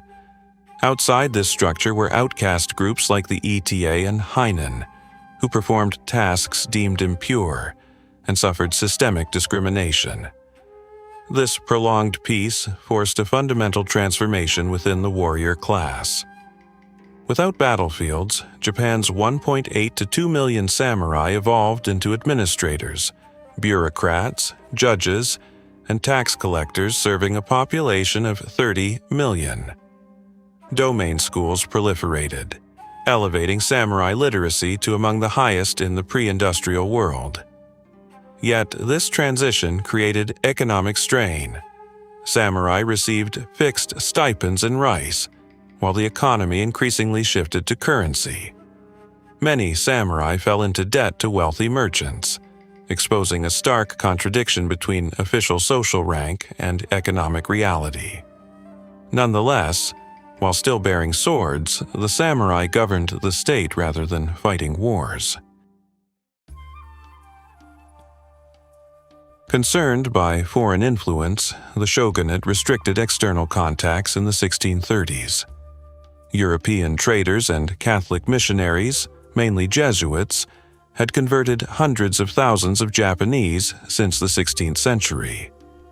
Fearing that religious loyalties and European colonial expansion in Asia could threaten Tokugawa rule, the government banned Christianity, expelled missionaries, and restricted overseas travel under policies known as sakoku, closed country. However, Japan was never completely cut off. Supervised trade continued with Chinese merchants, Korean diplomatic missions, the Ryukyu Kingdom, and the Ainu. Dutch traders were permitted to operate strictly from Dejima, a small artificial island in Nagasaki Harbor. Through Dutch texts, a field known as Rangaku, Dutch learning, scholars monitored Western developments. While sakoku preserved internal peace and prevented foreign conquest for over 2 centuries, it also left Japan outside the Industrial Revolution during an era of rapid Western empire building. Despite foreign restrictions, domestic peace fueled an economic and cultural golden age. Agricultural productivity soared as irrigation and farmland expanded. Commercial arteries like the Tokaido Road linked regional markets to major cities. A grand urban triangle emerged: Osaka as the commercial rice market, Kyoto as the imperial cultural heart, and Edo as the administrative center. Urban prosperity birthed a dynamic merchant-led culture. Kabuki theater, sumo wrestling, and bustling entertainment districts thrived. Woodblock printing democratized literature and art, most famously through ukiyo-e, pictures of the floating world. Masters like Hokusai and Hiroshige captured everyday life and landscapes, later influencing global art. By the late 18th century, however, systemic cracks appeared. Population growth stalled near 30 million as arable land reached its limits. The rice-based tax system struggled against a cash-based commercial economy, leaving the state and samurai in financial distress while recurring crises, like the Great Tenmei Famine, 1782 to 1788, sparked peasant unrest. As Western steamships began appearing in East Asian waters, the Tokugawa institutions that had delivered centuries of peace found it increasingly difficult to adapt to a changing world.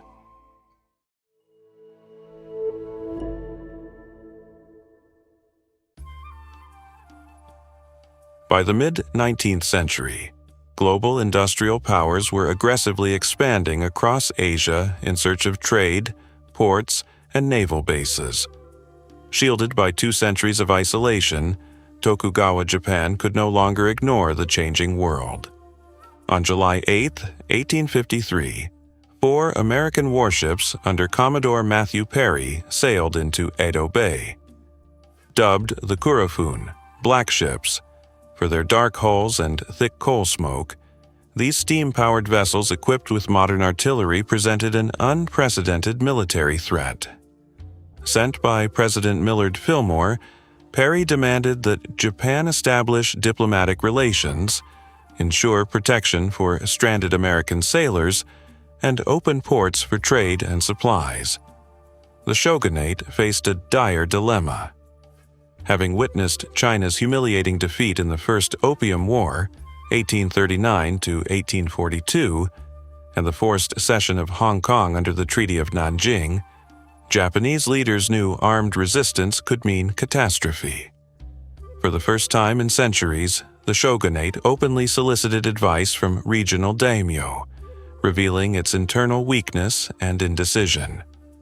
Perry departed with a promise to return for an answer. When he returned in February 1854 with a formidable fleet of 7 warships, the shogunate succumbed to negotiation.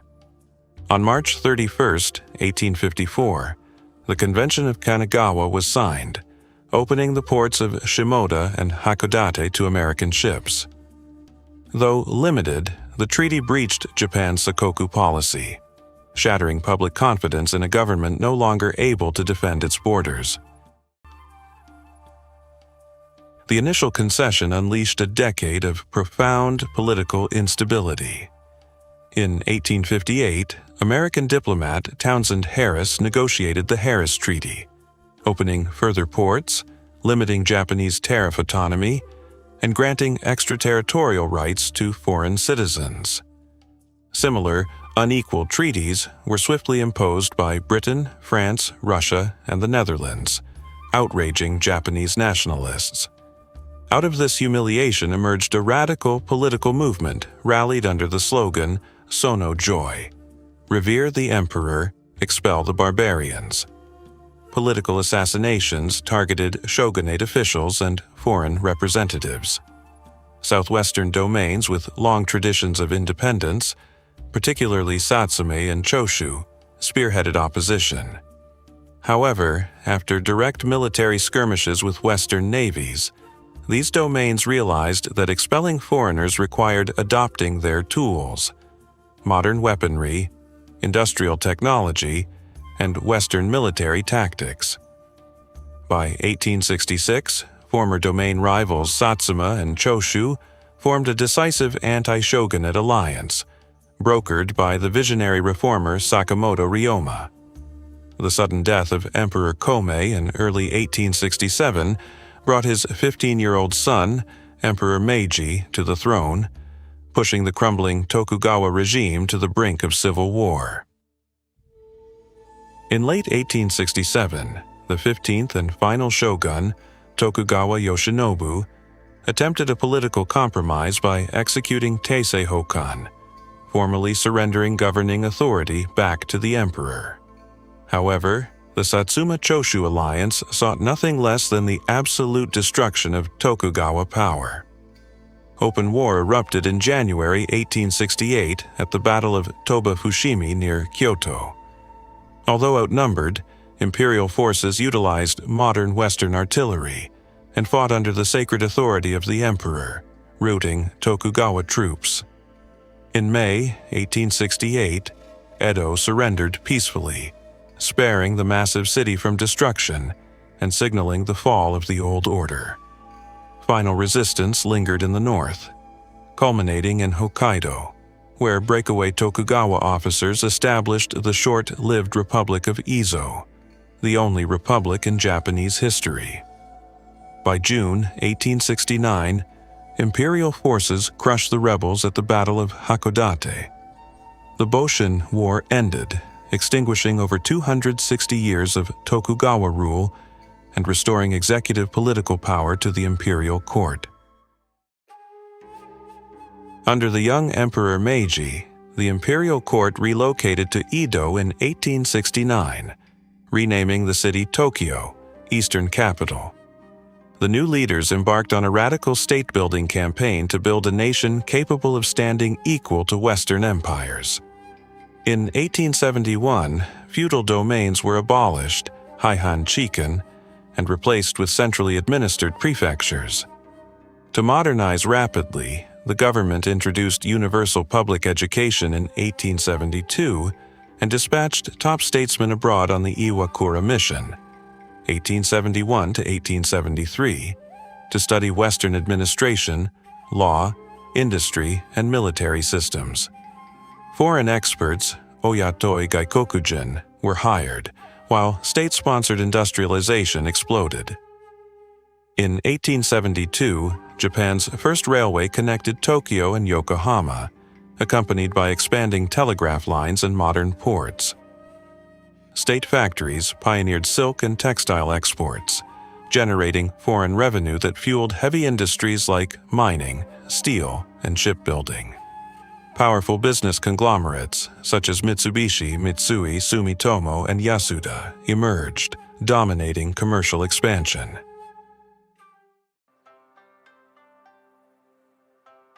The rapid transition from feudalism directly targeted the status of the warrior class. In 1873, the government instituted universal military conscription, creating the Imperial Japanese Army. For the first time, national defense was no longer the exclusive privilege of samurai, but a duty for all citizens. Financially, traditional samurai stipends were gradually phased out and converted into government bonds. The final symbolic blow came with the 1876 Heitere Edict, which banned the public carrying of the iconic dual swords, Daisho. Deprived of their status, wealth, and identity, disaffected samurai staged several revolts. The largest and final clash was the Satsuma Rebellion of 1877, led by Meiji hero Saigo Takamori. Commanding 40,000 warrior rebels, Saigo fought a tragic, months-long war against the government's peasant conscript army. Saigo's death at the Battle of Shiroyama in September 1877 marked the definitive end of the samurai era. In less than 3 decades, Japan had transformed from an isolated feudal land governed by sword-wielding warriors into a unified, industrialized nation preparing to take its place on the global stage.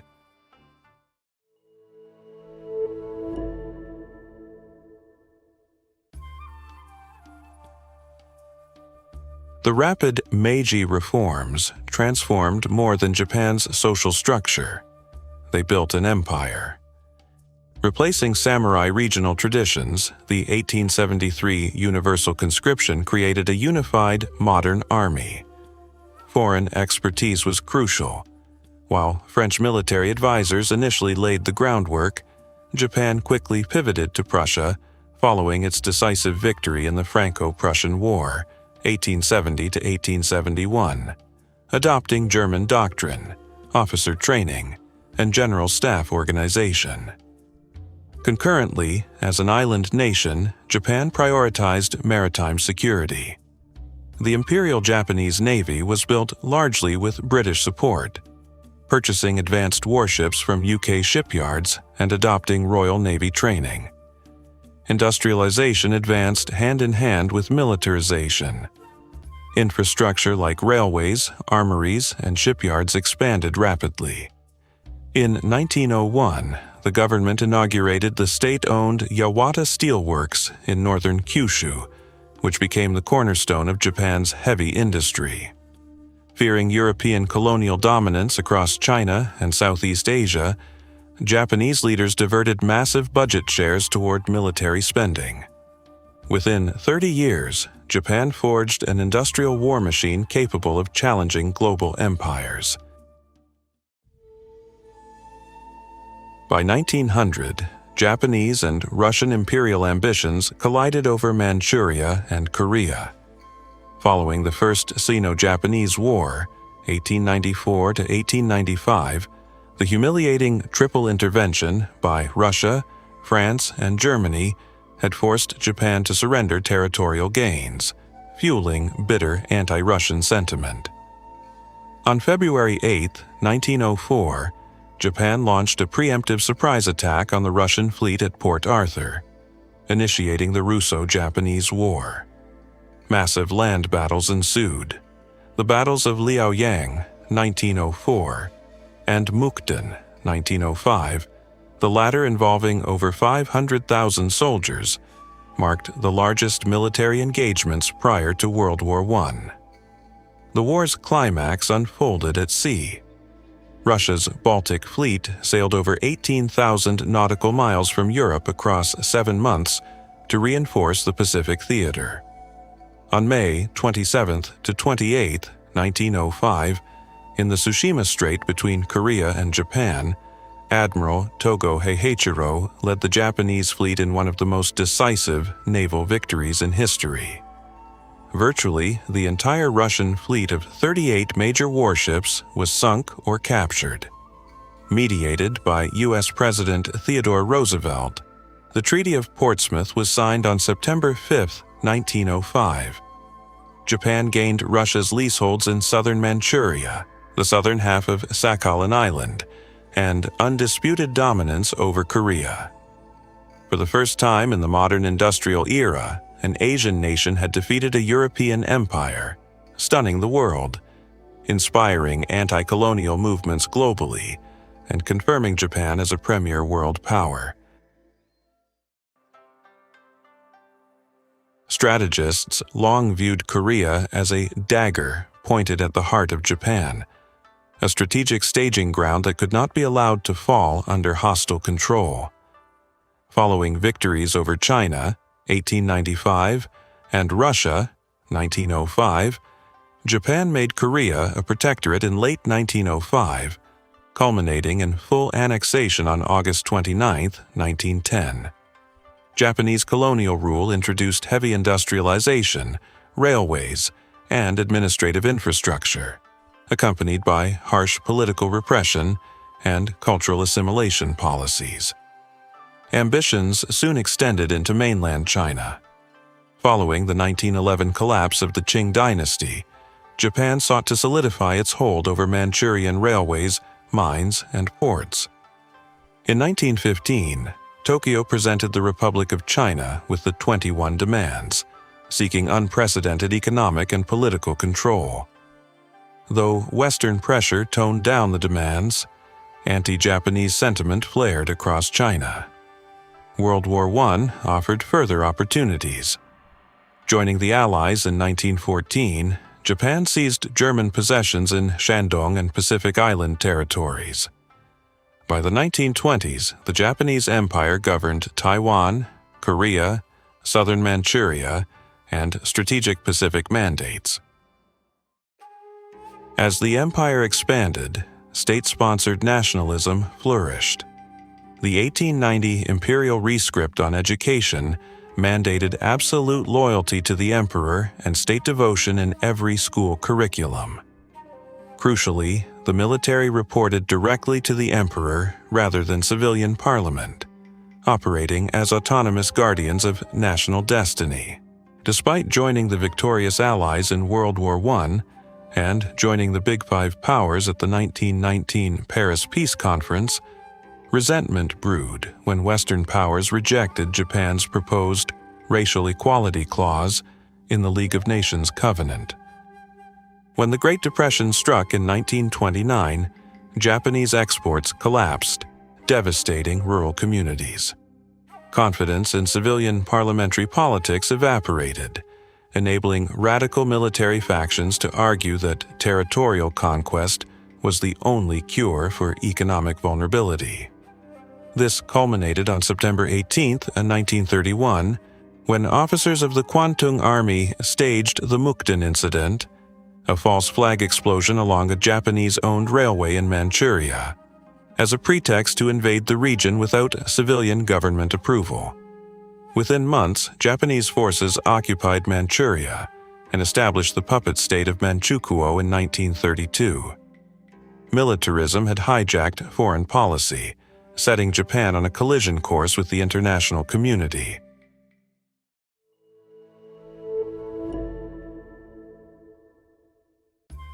By the late 1930s, Japan was locked in a grueling war of attrition in China that began with the Marco Polo Bridge incident in 1937.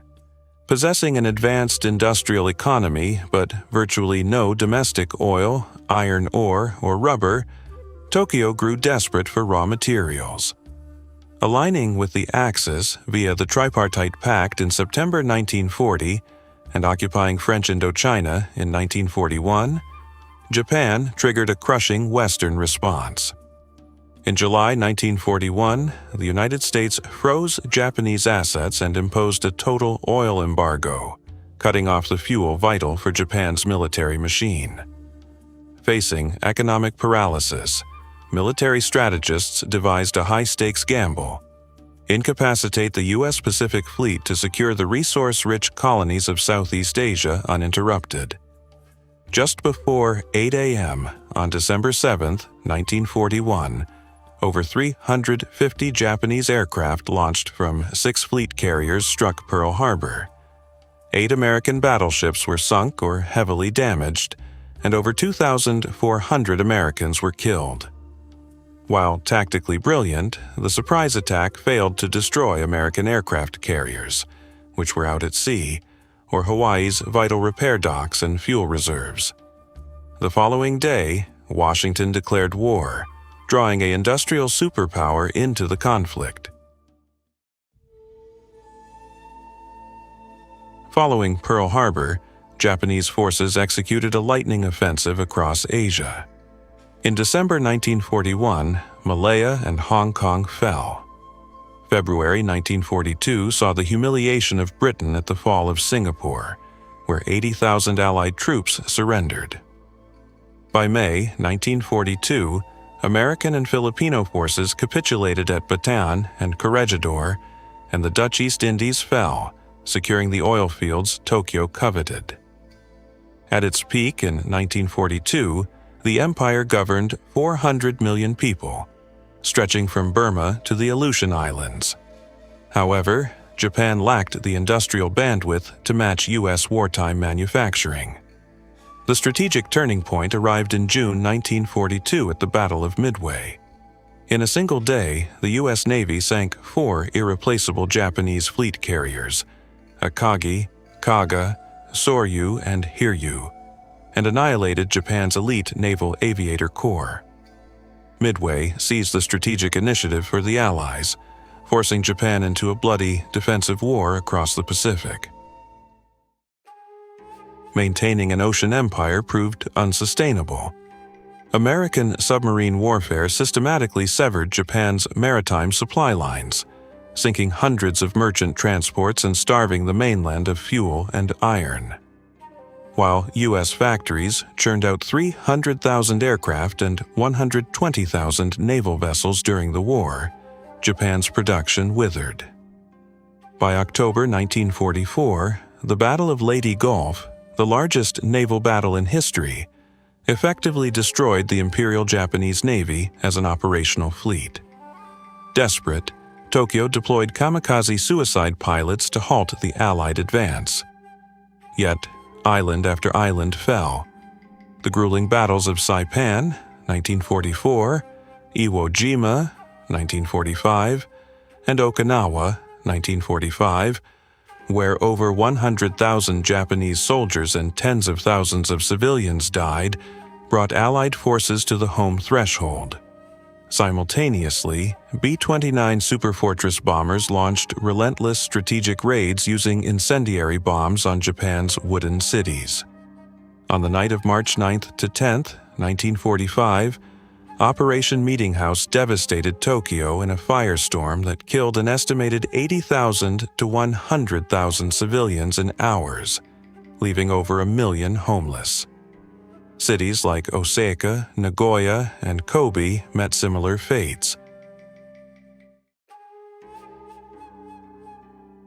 With its navy destroyed and cities in ashes, Tokyo's military council still resisted unconditional surrender. On August 6, 1945, the B-29 Enola Gay dropped the first atomic weapon, Little Boy, on Hiroshima, instantly incinerating the city and killing roughly 140,000 people by year-end. 2 days later, on August 8th, the Soviet Union declared war, invading Manchuria and annihilating the Kwantung Army. On August 9th, a second atomic bomb, Fat Man, devastated Nagasaki, killing an estimated 70,000. Faced with total annihilation, Emperor Hirohito intervened to break the government deadlock and accept the Potsdam Declaration. On the night of August 14th, die-hard military officers staged a failed palace coup, Kyujo incident, to prevent the broadcast. At noon on August 15, 1945, citizens heard the emperor's voice on the radio for the first time in history, announcing Japan's surrender. Formal surrender was signed on September 2, 1945, aboard the USS Missouri in Tokyo Bay. Decades of imperial expansion collapsed, bringing World War II to a close and setting the stage for Allied occupation and democratic rebirth.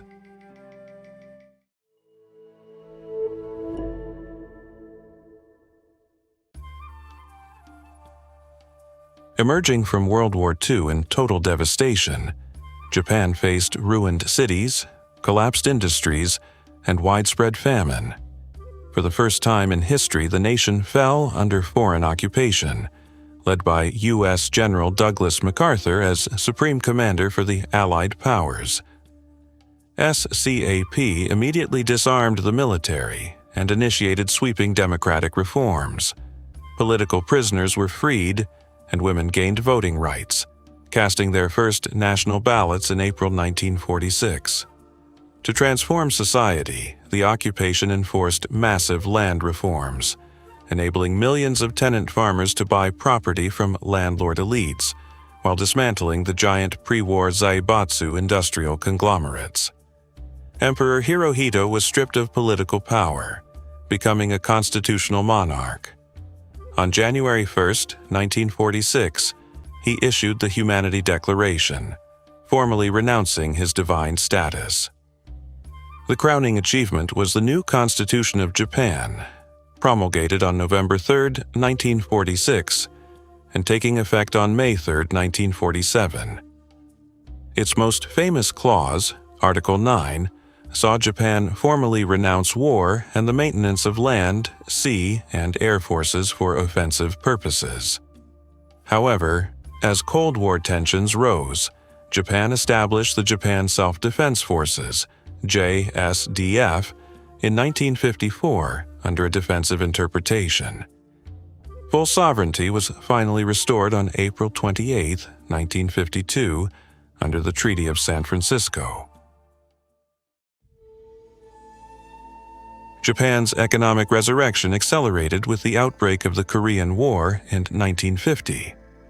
Operating as a primary logistical base for United Nations forces, Japanese factories received massive U.S. military procurement contracts, pumping vital capital into the economy.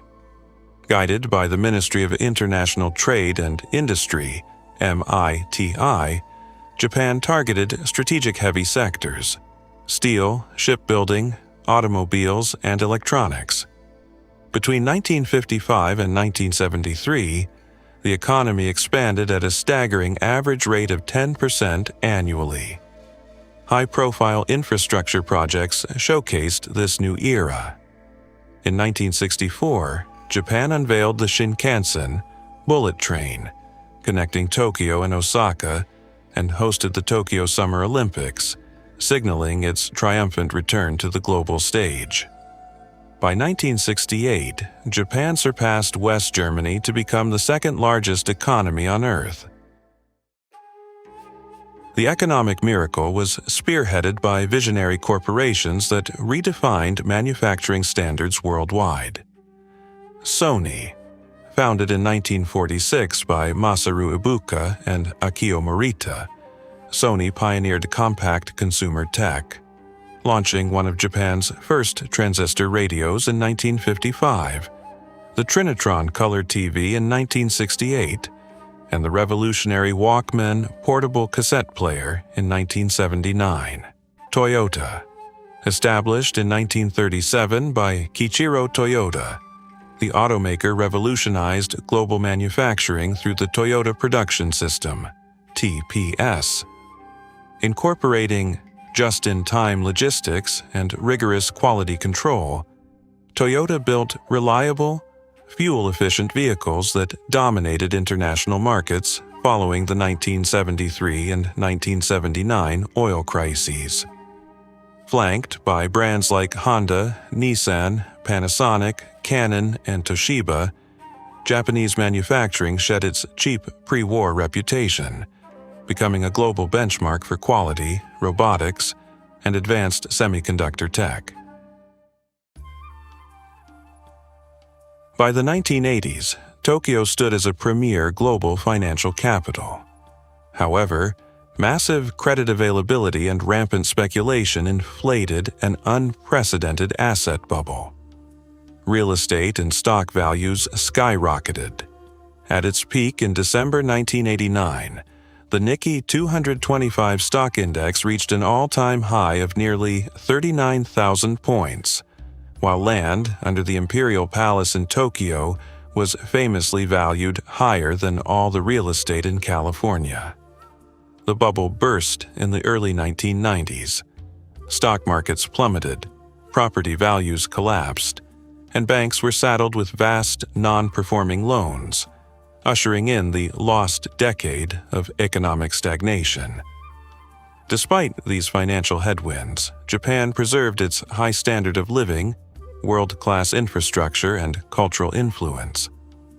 In just one century, Japan had transitioned from a feudal, isolated state to an industrial empire, survived total destruction, and rebuilt itself into an enduring global leader in technology and innovation.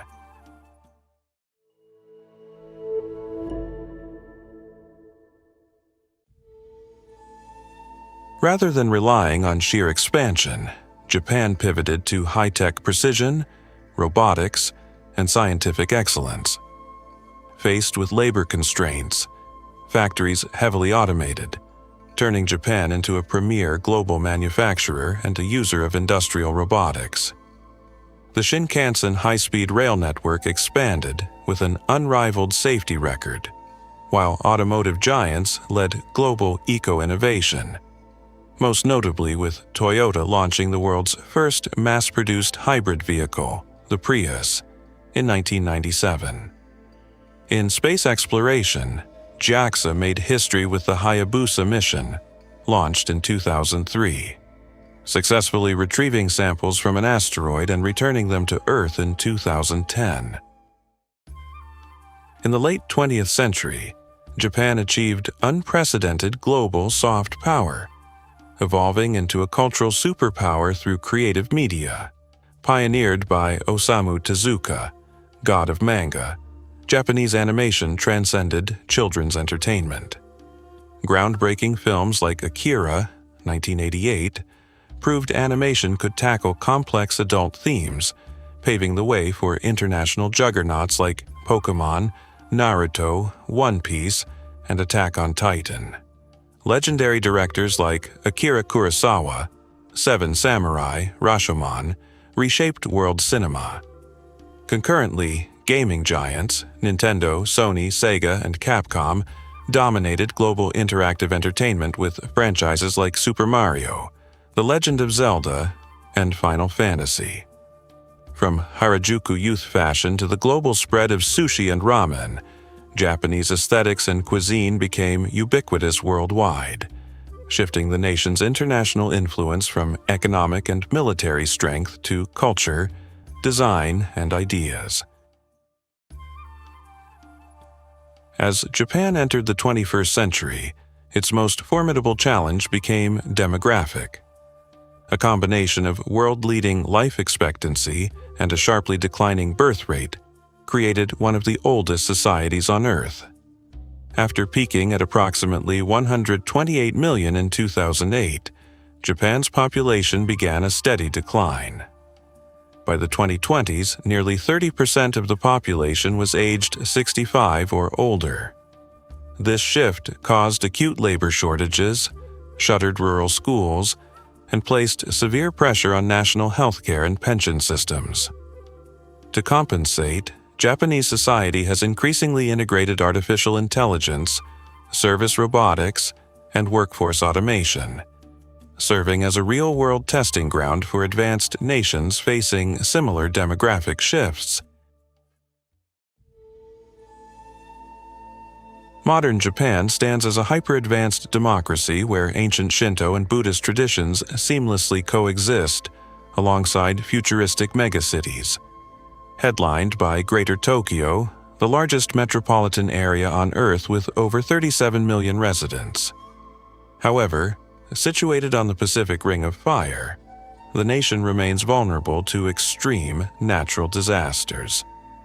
On March 11, 2011, a devastating magnitude 9.0 earthquake struck off the coast of Tohoku, triggering a massive tsunami and the Fukushima Daiichi nuclear disaster, claiming nearly 20,000 lives. The catastrophe showcased both the sheer hazard of Japan's geography and the remarkable resilience of its people. Balancing pacifist constitutional principles with evolving Asian security dynamics, 21st century Japan continues its historical legacy, adapting to existential crises, reinventing itself, and shaping modern civilization.